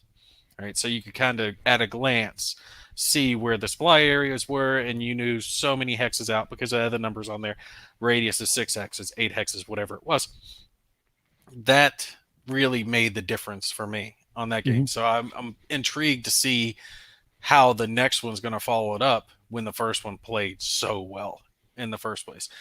My only concern is there's a different publisher putting out this one versus the first one. So are the components going to line up? Because I want to be able to lay out Thunder in the East and then the Middle Sea and be able to have a huge game if I want to do that. You know what I'm saying? But it would require that the components be relatively on par with each other. You're talking about GMT. Yeah. Wow, because they have their own machine in China doing their own things. So see, that's the thing, is it's not that I don't like their components. Yeah, I know what you're saying. Yeah, I mean the VP game, Victory Point Games by Frank Chadwick. The chits were made out of the laser cut counters. Is that right? No, I don't think they were laser cut. No, They were die cut. They were die cut. They were die cut. Yeah, I don't see why GMT can't match that. They will. It's a finagly thing, basically. Like, are you talking about the fiddly little counters, the tiny counters? Yeah, I want to be able to not tell the difference between what came in this box and what came in this box, besides the units themselves. Yeah, I don't think that's going to happen, Nate. Well, there's going to be some differences because things have changed, and a good example is one of the unboxings I'll be having up soon is for Next War Korea 2nd edition. And the Next War Korea 2nd edition, there are some changes to the counters and to the box. The box gets the nice thick GMT 2-inch box that we love, that big thick heavy duty box, compared to the other box, which was kind of that thinner like MBT box. It's not as thick and sturdy. But they also changed the counters. Now the counters are more like you see in Silver Bayonet and all the others, that thicker chipboard type of counter versus the white core, which was in the other versions of Next War. And it's one of those things where I know right away, I was like, wow, these counters are much thicker than the previous versions of Next War. And so there's going to be a difference. Now, it's not like you play them across the board, but the supplements, they are used, the counters are used in different games. And then there's some errata counters that will, make their way into different parts of the game for other games. So there's going to be a little bit of mismatch with those counters for a while. And that's just something that happens with productions, as it changes over the years. Because like I said, Next War Korea came out in 2012 originally. Now it's 2019. So there's going to be some changes. I guess you're kind of right. I've seen the same thing with Warfighter, because some of their first cards aren't as good as their later on production. Sure.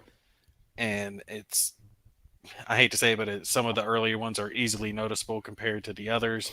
And it doesn't detract from the game as a whole. It's just kind of like one of those little niggles that eeks at the back of your head. Bigler brings up a good point. The latest GMT die cuts have been great. Are you guys mad when it's not necessary to clip edges? Because he's kind of like Dan. Dan is on this thing about, you shouldn't be you should be getting paid, and Stigler's on this thing, you shouldn't be clipping. Well, you know what? I still clip them, and I'm glad. Wait, you clip the pre-rounded ones? No, not the pre-rounded ones. The ones that have the perfect edge. Because these new GMT die cuts, I've even said in my unboxings, they're to the point where they literally almost fall out. They're not to that Legion Easy Punch level yet. That was ridiculous. You literally could take those. Did you ever have any of those games from Legion? They wrapped them. Yeah. The counter sheets, because if they didn't, they'd be all over the box. So you take the wrap off real gently. TVG should have done that with Nimitz. Well, yeah, but you take the counter sheet and you just unwrap it, and then you just go, boop, and everything just falls out. That's how easy they fall out. Yeah, but you know what, Mo? GMT's kind of like that, but you still have to push them out. You know what, Mo? Yeah. You're paying for that wrapping. Hey, I'm paying for the whole thing. Yeah, you're paying for wrapping. It's labor, baby. Yeah, and I pay for it. And I would rather them easily fall out versus the other way, where you have to worry about ripping them. Yeah, you know what I mean. Yeah, you have to hack them with the damn X-Acto. Yeah. Let's not name any companies. Actually, you coughed well enough. I didn't catch that. That's good. I mean, we all have Ay, ay, ay. our favorites, but I gotta say, I think some of the best that I've seen here recently is the Conflict of Heroes 3rd edition. They're Yeah, really fit. that's awesome. Yeah, their components are top notch. I actually felt bad because I dinged them on their cards. I was like, their cards are so thin. And Uva contacted me. He's like, they're thin because they're plastic, dummy. And I was like, oh shit. And That sounds like Uva. I actually went back and I looked at it and I was like, I'll be damned. I was like, these are a better component. They're not cardboard. These are plastic. So I actually did a little quick 2-minute video update. I was like, I shouldn't have dinged them on it. And I actually showed how you could dip the card in water and it wasn't going to get messed up. You know, Uva is obsessive. So if it doesn't go, like if the board is a little bit warped, Uva's going to ship back the whole thing. That's why we wait 10 years for a new edition, because Uva is obsessive. And you know what? Good, because we get awesome components from Academy Games. It's just insane. Yeah. I got to say, that's one thing I know when it comes to them, that whatever I get from them is going to be top notch. Absolutely. I don't have to worry about the Well, quality. I'm gonna just say go back to the Next War Korea for a second because of the difference in the counters. Now, this is personal preference. This is not a negative thing. It's just personal preference. I like the white core better than I like the new counters. They're thicker. The counters are thicker. I don't always love thicker counters, and I actually like the white core counters because, okay, Stigler, you ready for this? They clip easier. They look nicer. I like that. But I also like when you're dealing in stacks, it's a little bit thinner, which makes the stacks more manageable than the thicker counters. Not that it's a bad thing. It's again, personal preference. So I'm not saying it's a bad decision or anything like that. And it's just a production upgrade. As years go by, production things change. But just so bear that in mind with the new Next War Korea, you're going to be a little surprised when you see the awesome, thick box and then the slightly thicker counters. Well, the only white core that I know that I've ever had was a DVG Rommel, the deluxe version. Other than that, I haven't seen any white core. Yeah, there's been like a lot of magazine games use them and stuff like that. They have a little bit thinner, but I actually just like those counters. Personal taste. I think they should use them just depending on the game itself. If you're going to have counters that stack up on a hex, go with a white core since it'll be a little bit thinner, a little bit easier to manage. If you're going to have counters that don't stack, like a game like Unconditional Surrender, which doesn't stack as much, go with the thicker counters. Gameplay wise. Yeah, well, Trevor said he's going to head out, and thanks for stopping in there, Trevor. Appreciate it, and hopefully you'll come by next time we decide to do this again. We're not sure exactly. This is kind of an experiment, so we're going to see how well it goes and what the response is from everybody. But being that we just said that, let's get some questions from the audience. Any questions you guys have or any comments you want to make about anything that we've talked about in the show so far? Well, and Stigler has Stigler's like you right now. He's talking about pre-round encounters, and then he's sitting there going, but I play on Vassal.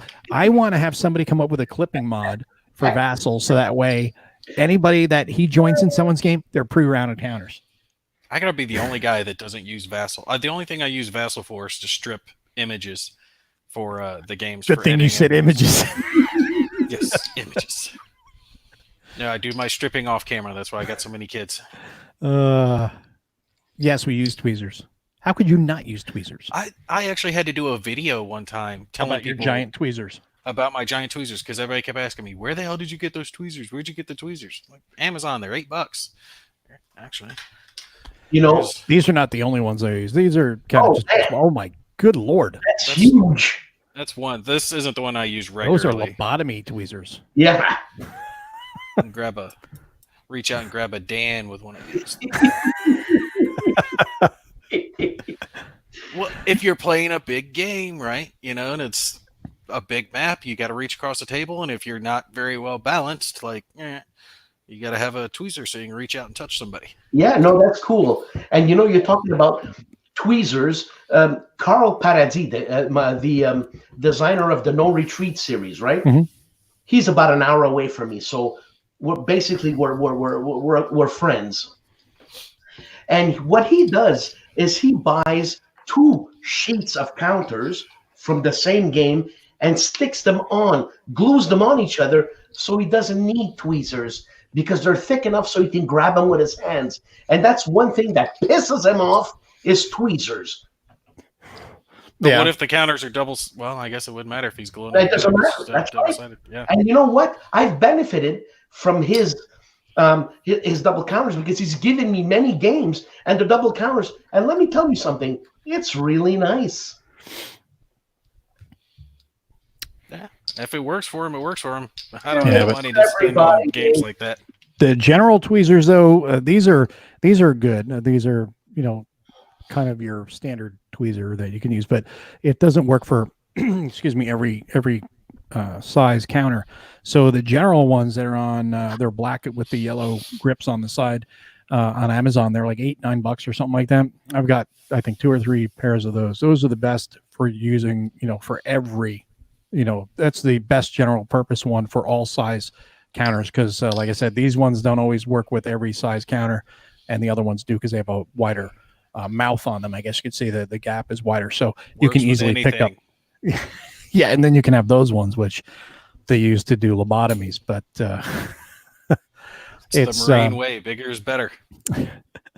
But it's those are the things. And then of course, as we get older, how many people use magnifying glasses? Not yet. Well, you don't even wear glasses, so you don't have to worry about it. I do. I felt like I was old now. I went and got a pair of reading glasses so I could read friggin' GMT's rulebooks. Nate, how old are you? Nate, how old are you? 38. You're a young pup, man. God, it happens. Shit out of you. Look at this shit. All right, their friggin' text is so damn small. That's not that small. It's only small because your arms are too short. You can't go out there like this anymore to read it. That's the problem. It's not your eyes.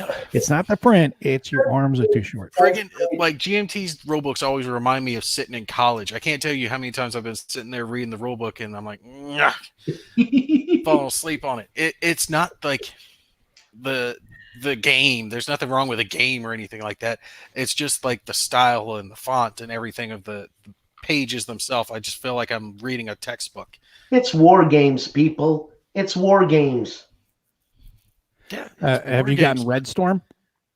No, I haven't got that one. Okay, because I was going to say that would probably be, along those lines. That would probably make you fall asleep because that's a really dense rule book. But isn't that Harold's game? Red Storm is not a Harold's game. No, that's Douglas. What's his last name? Bush, I think. It is based on the Downtown system that is the new modern era war over Western Germany in 1987. That sitting behind me on the shelf over there. But I don't know. It sounds like a Harold game. So Harold says he sits in college every day and it's nothing like GMT. Yeah, because he gets paid. Well, Stigler says he used to have 2019 vision, but it's 2020. You should be seeing better. So, bad joke. So that was a bad joke. It was. That's why I said that. I had to say it, and then I had to, give the disclaimer. It was a bad joke. But as far as like reading, I actually have my reading glasses as well, because older you get, this is where you get to hide them though, because you have progressives, which are nightmares to wear sometimes. And, yeah, progressives. It makes me puke. Yeah, I'm having a hard time with this new prescription because it's very difficult to. I mean, I can read fine, but it's very difficult at night to drive. Not very difficult, but it's uncomfortable because it's much more blurry than it has been in the past. Yeah. So I don't like that myself, but that's the new prescription, unfortunately. Not a problem I have to deal with yet. Hopefully you never will. I haven't driven in years. Well, no, not the driving. I'm talking about the vision. Yeah, I know not the driving. But. Yeah. Gimpy, that kills me. That kills me, man.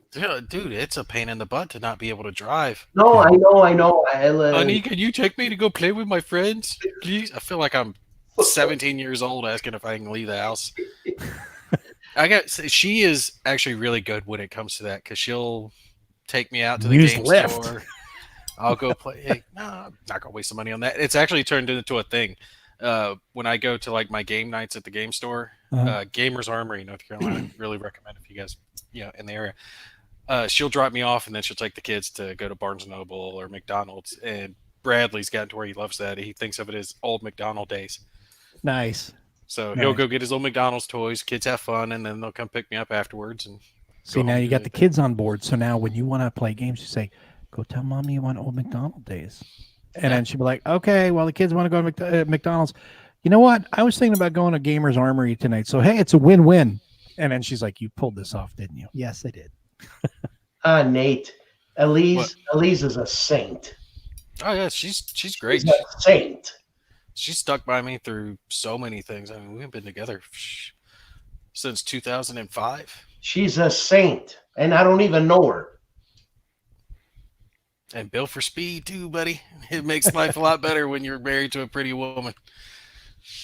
Well, that's the thing that we'll all hopefully be able to enjoy at WBC. And the plan is, if we are all at WBC, is to do this live like we did last time with a bunch of people and have some fun with it. Now, Harold's still in the audience. I want to ask Harold, are you going to be able to make it to WBC? I know you'll be doing the Gen Con thing, and they're very close together. So some people are trying to work it where they go to WBC at least for a few days and then go to Gen Con. Anybody else in the audience going to WBC or Gen Con? The Players Aid are doing exactly that. Yeah. Stigler, are you coming to anything? Gen Con. It's too many people. Yeah, it's too many people. It is. And it's also the scheduling is tough. Like when we've been to sports games, football games, stuff like that, it's harder for me to get around as it is. And then when you have so many people on top of it, I've actually been knocked down because people haven't been watching where they're going, and they kick my cane out from underneath me, stuff like that. So I try to avoid the large groups like that. That's why I like the WBC, because it's a convention that's a little bit smaller, and it tends to be an older demographic, so they're easier going, more focused on the games themselves instead of like drinking and partying and all that type of crap. You get what I'm saying? Yeah, still drinking and partying. WBC, you get to meet some serious grognards at WBC, man. And then there's Dan. But we have so Harold's going to be there. It looks like Dean is going to be there as well. And who else is going to be there? I know Dan will hopefully be there. Hopefully. Nate will hopefully be there, and I will hopefully be there. That's the plan, at least right now, for all of us to be there. So hopefully we can get everybody here to join in and have a little party, a little celebration. You were with us, weren't you, Mo, when we did that game by Ray? You know what I'm talking about? Which game? Dude's name was Ray. It was some kind of Euro-y type game. It was a very early prototype. Yes. That was Elise's favorite moment from the WBC, because she never experienced that. She never experienced the prototype aspect. Mm-hmm. So for her to kind of see behind the scenes, like, this is how a board game's made, this is like a play test of it, she just thought that was the neatest thing in the whole world. So she's looking forward to that. She's like, let's do a play test. Let's find something. I'm like, hon, that was a rare occurrence. That was a special treat. That wasn't something that was kind of arranged. It kind of happened. Well, yeah, sometimes they just happen, but excuse me, there are always prototypes out there to play.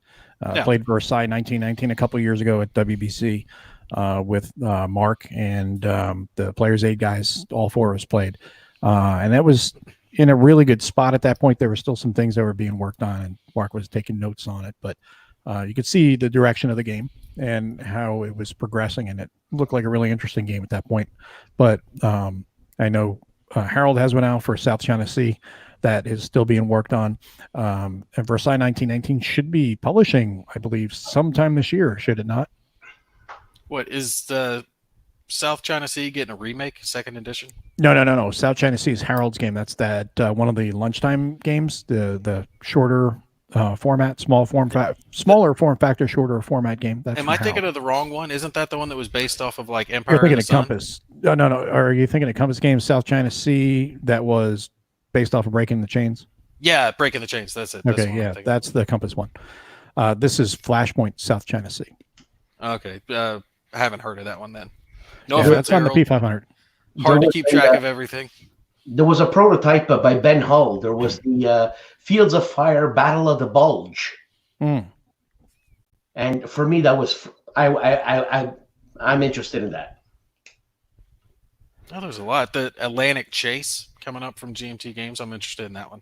Yeah, all the World War III games that it's like Next War Iran. Well, that was asked to Mitch if he had planned a Next War Iran, and he had said at this point no, and this was a few months ago. I would think that would be a very plausible game, not just because of current events, but it would have been plausible anyway. Yeah, if they tried right now, someone would pitch a fit over it, saying it's sure. Yeah, absolutely. Yeah, it would be. But when you look at all of the games that are in the series already, they're all plausible. It's all things that could happen. Time out. Look what Mad Dog said. Oh my God. Oh, Mad Dog, did you not hear what we were saying before about the... I don't think he was on when we were talking about that. Oh, well, sorry, Mad Dog. But we did have a conversation about that earlier that unbeknownst to a lot of people, there was how do they put it? Unexpected pre-charge or something like that. I forget that's the proper English, but the way they put it. So it was an issue that they had with their charging, their company that does the charges, and unfortunately they charged 4 games when people were not expecting it, and you happen to be one of them. Yeah. So you have to contact them and say, "Give me my money back." Oh man. Or if you can, take it, as they said, if you can absorb the cost, then to go with that. And Harold's given us an update. He says that he thinks the art is finished for Versailles, and Flashpoint South China Sea has not gone to art yet. So, and he says there is no shooting in Flashpoint South China Sea, but it is a war game. And that, is Versailles the next coin game coming out? Is that that's the Versailles is the game from Mark Herman and Jeff Engelstein. Okay. Yeah, that's the one we were talking about that we have played at WBC a couple years ago. And so Mad Dog says he just ordered $125 of micro armor earlier this morning. So oof. And then Robert saying deep breaths, remain calm. Yeah, he bought micro armor and he got charged the 2 games from Compass. So it's kind of getting slammed at the same time for 2 different things because he was not expecting. Micro armor is micro armor. Like you mean like little tanks? Little tanks, yeah. Micro armor. Yeah, when you want to play, was it 6mm? I think it is, or something. Micro armor. I was surprised to find out how expensive that crap is. And first of all, it's so tiny, it's unbelievable. Yeah, that's why it's called micro. I know, but I mean, how can you see it? Which is why you need to get a 3D printer. You can make it for pennies. And some people paint that stuff, man. Yeah, I've painted some stuff. I won't paint that small because. Yeah, but micro armor, it's like painting your whatever. You can speed paint an army really, really fast. Just line them all up and just smack them with the airbrush and then dry brush and maybe a wash. You're done. So I guess no detail is involved there, right? It's micro armor. I've actually got a pack of those, the planes that DVG sent to Elise, and they're all like covered in glue and sparkles. And they sent glitter. They sent that to her because she was saying how DVG needed to put more color. She's like, I want some rainbows and some color, and like some sparkles. So Sarah painted those up in glitter and sent them to her. And that's what I love about DVG. It's family, Yeah. Yeah. Those little steps that they take. That's why I'll always be loyal to them. That's right. And you're right, Nate. Yeah, no, and I just actually did an unboxing, which will be coming out soon too. Shadow War. I picked up Shadow War because I wanted to. I haven't played. I did not get a copy of PMC, and I wanted to check out the Shadow War, the Warfighter system again. And I like what it's doing. It sounded interesting. Where now sound is the big key. So you want to try to be stealthy as possible because obviously the title says Shadow War. So you want to make sure you're quiet. Use subsonic ammo, things like that. Because if you got to go loud, it's going to raise the alarm. So you want to try to, do everything by stealth and even pausing sometimes and just letting the sound die down a little bit. Things like that, which I think is pretty interesting. You always need to go loud. Handle it the right way. Go loud. Make sure you're not showing the serial number on that. So. You just said subsonic ammo. Subsonic bullets or something? What subsonic ammo. Yeah. There's such Keeps a it from breaking the sound barrier. Yes. So you don't even need a suppressor because No, you need a suppressor. It's still loud. It's still loud. Suppressor with regular traditional ammo is loud. It's not like it is in a movie. You add a suppressor and you add subsonic ammo on, say, something like an HK. All you're going to hear is, and that's going to be the action of the bolt. That's the only sound you're going to hear. You know, you Americans, you're crazy, man. How are we crazy? Okay. You know, because us Canadians, all we do is smoke weed. We smoke weed because it's legal, and we're all happy. We're all happy. And no, you're not. You're the angry Canadian. You were bitching, moaning, crying, and complaining for the first half of the show about getting paid. Somebody give him $1 already. I saw a good meme that analyzes it really well. It showed Europeans as Obi-Wan Kenobi in the movie going, "Oh, blasters, this is not refined at all," or whatever it was. And then below that, the Mandalorian with saying, "This is Americans. Weapons are our religion. Guns are part of my religion." Weapons are part of my religion. I was talking to Harold once, and I said, you guys, you Americans, you like to flex this and this and that. What gives you the right? I know what Harold said, because we can. Yeah. See, now Nate is reaching up onto the thing here to pull his 6-shooter out. I'm leaving my HK over here out of the way because I'm not going to do that. That's just my side piece. Yeah, that's just my closest to me piece at the moment. But, hey. See, that's the thing, Dan. Marine, we got weapons in every room of the house. Doesn't matter where you enter, I'm going to get you. Always be prepared. It's so weird for me, but I understand. And you know what? It's kind of cool, man, that you can pull out a 6-shooter. And what is it, made out of silver? What do you got, a pearl handle too on that thing, man? You got to remember, the reason, because of Americans and our mentality, is the reason the rest of the world isn't speaking German and Japanese. So you got to. It's funny because I'm interviewing, what's his name? Bruce Garrick, Space Rumfeld. And I asked him, if in 1941 the Germans had the resources, would we be eating sauerkraut right now? No. Well, I mean, the there's Germans a lot didn't have the Marines. Yeah, that's true. There's a lot of what ifs you can always make, about the different parts of, history, how things could have changed. But, there's a good point in there. There's one funny point. Harold says, I have a single shot in my butt, and that is usually only after eating beans. But you have Mad Dog, he's saying he lives in Virginia and stuff's about to hit the fan over there, and that is true if you've not been paying attention. That Mad Dog, I got your back. I'm in North Carolina. Getting pretty tense there, but the best part about it is you have constitutional sheriffs that are following the Constitution, and they're ready to deputize people, and they actually had counties. I mean, just think about how crazy this is. You have counties that are voting on resolutions to create militias. Now, it's great that they're doing that to protect the constitutional rights, but it's crazy that at this point we have counties that are doing that because the governor and the legislature are going completely, different direction. So hopefully cooler heads will prevail and nothing will come of it. But that's why we have those rights there to protect, people from having things get out of control. What's funny is they don't even comprehend the fact that the Second Amendment exists solely due because of what they're trying to pull. Yeah. Government overreach and violating the Constitution. So they couldn't do that again. The government's supposed to fear its people, not the other way around. Absolutely. Mo, you sent me a video of that church shooting that just happened. Yeah. And those 2 guys that were shot, wow. It couldn't have been helped. But that other guy who shot the killer and the other people in the church that pull out the guns, there was such control there. And if that can happen all the time, that's awesome. That's awesome. That's the way it is. There's always the people that are gonna, they have an anti-gun mentality, or they're just, pro-gun. Not rights, but the pro-gun laws and stuff, and they are always saying, "Oh, there's going to be shootouts everywhere." Well, concealed carry is very prevalent here in Texas, and there's not shootouts at the OK Corral every other day. That is an instance that was just a terrible situation.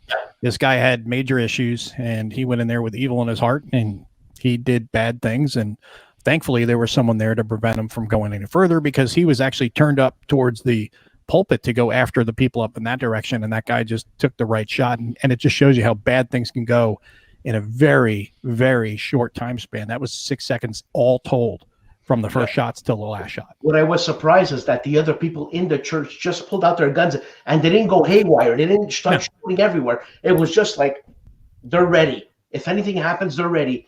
And I thought that was pretty cool.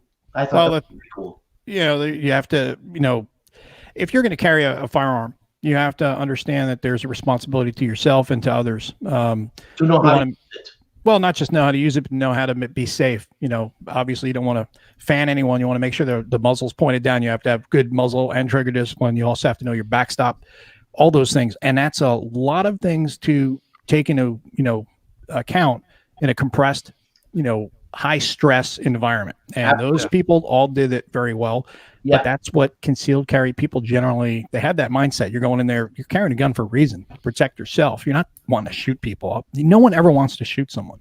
It's just you're forced into a situation. You know, evil people want to shoot people, but good law-abiding people don't want to do that. They only carry just to protect themselves, their family, and just they're a massive help to, you know, situations like that one. If that guy did not get off the shot, take that other guy out, there were other people there that could have engaged him and saved people's lives. You know, it's funny because being Canadian, we're not into guns, this and that. But when I saw that, I was like, oh yeah, man, I want to carry a gun just to protect myself or to blow some guy's fucking brains out because he's gonna kill other people. Well, the number one thing, everyone is armed with the best weapon you can ever have, your brain. And that's the one thing you always want to do, is always make sure you're paying attention to your surroundings, head on a swivel, just notice everything going on around you. And you'll read a lot of situations before you ever end up in a bad spot by avoiding them. Trust your spidey senses. Everyone likes to joke around about that sixth sense that tells you don't go in there. Well, don't. It's a survival mechanism we have inherent in our, you know, biology over years of evolution. So listen to your inner voice and don't go into a spot that you feel is bad. Be aware of your surroundings. Don't be buried in your phone. Just common sense stuff, really. So you don't have to carry a gun to be safe. In your situation, you can't. So don't worry about it. Just always have your, you know, mind aware. And I think it was Mad Dog that said it. You know, chaos. Engage your brain before you engage your weapon. So, well, that's the biggest reason they have training in the military. So that your reaction is muscle memory, not thought process. It takes too long to think about shooting back. You need to react. Automatically. You know, I don't know. I agree. Respond, not react. Yeah. That's why I am not a civilian today, because I am an honorary Marine. Is that right? Marine Jester. Yeah. We're just, don't worry, we'll blood you in. Is it going to hurt? Yeah, it hurts. You don't bleed for nothing. Come on, buddy. Hey, do you want to be a private or do you want to be an NCO? I want to be. There's a reason it's called the blood stripe. You want to be the NCO, right? Well, NCO is a non-commissioned officer, right? Yes. Yeah. So what I don't understand is he's a non-commissioned officer. So that's a negative, isn't it? A negative? No, you don't have a commission, but you can give lawful orders. Non-commissioned officer. Okay, so what am I going to be? You want to be an NCO, right? Yes. There you go. Yeah. So you got to get blood pinned on the arm and the leg. Okay, that's so what the blood stripe's there for. If I go to a WBC, we can make this an exhibit, and I want to become. We'll make a video. I want to become an honorary Marine. The thing is, Dan, he's not lying. Marines really do this. When you are in your strike, you got to run the gauntlet. Look, I'll do it live. You take the beating. I'll take a beating. We'll get every Marine that happens to be at WBC, and we'll have to find out. We got to bring some ranks so we can pound it into them. Yeah. And, you know, there's different ways of doing it. You can get the blood pin, which is the chevron that goes on your collar. And, you know, your platoon leader and your platoon sergeant generally will be the ones that put that on your collar and then bam that into your chest, or not your chest, but your collarbone. And then everybody the same rank or higher lines up in a gauntlet. And they pin on the virtual stripes on your arm. And then they also give you a shot in the leg with their knee to pin on the blood stripe. That hurts. Yeah. That hurt worse than the things. You know, Kind of like getting a Charlie horse a whole bunch of times. Yes. as long as I can be a non, as long as I can be a non-civilian, I'll do it. And Mad Dog says, long as it's not blood eagled, he'll be okay. And you don't know what blood eagled is yet because you haven't watched Vikings. And Mad Dog, I'm actually near Raleigh. Oh man, this is a gas. So, Well, all right.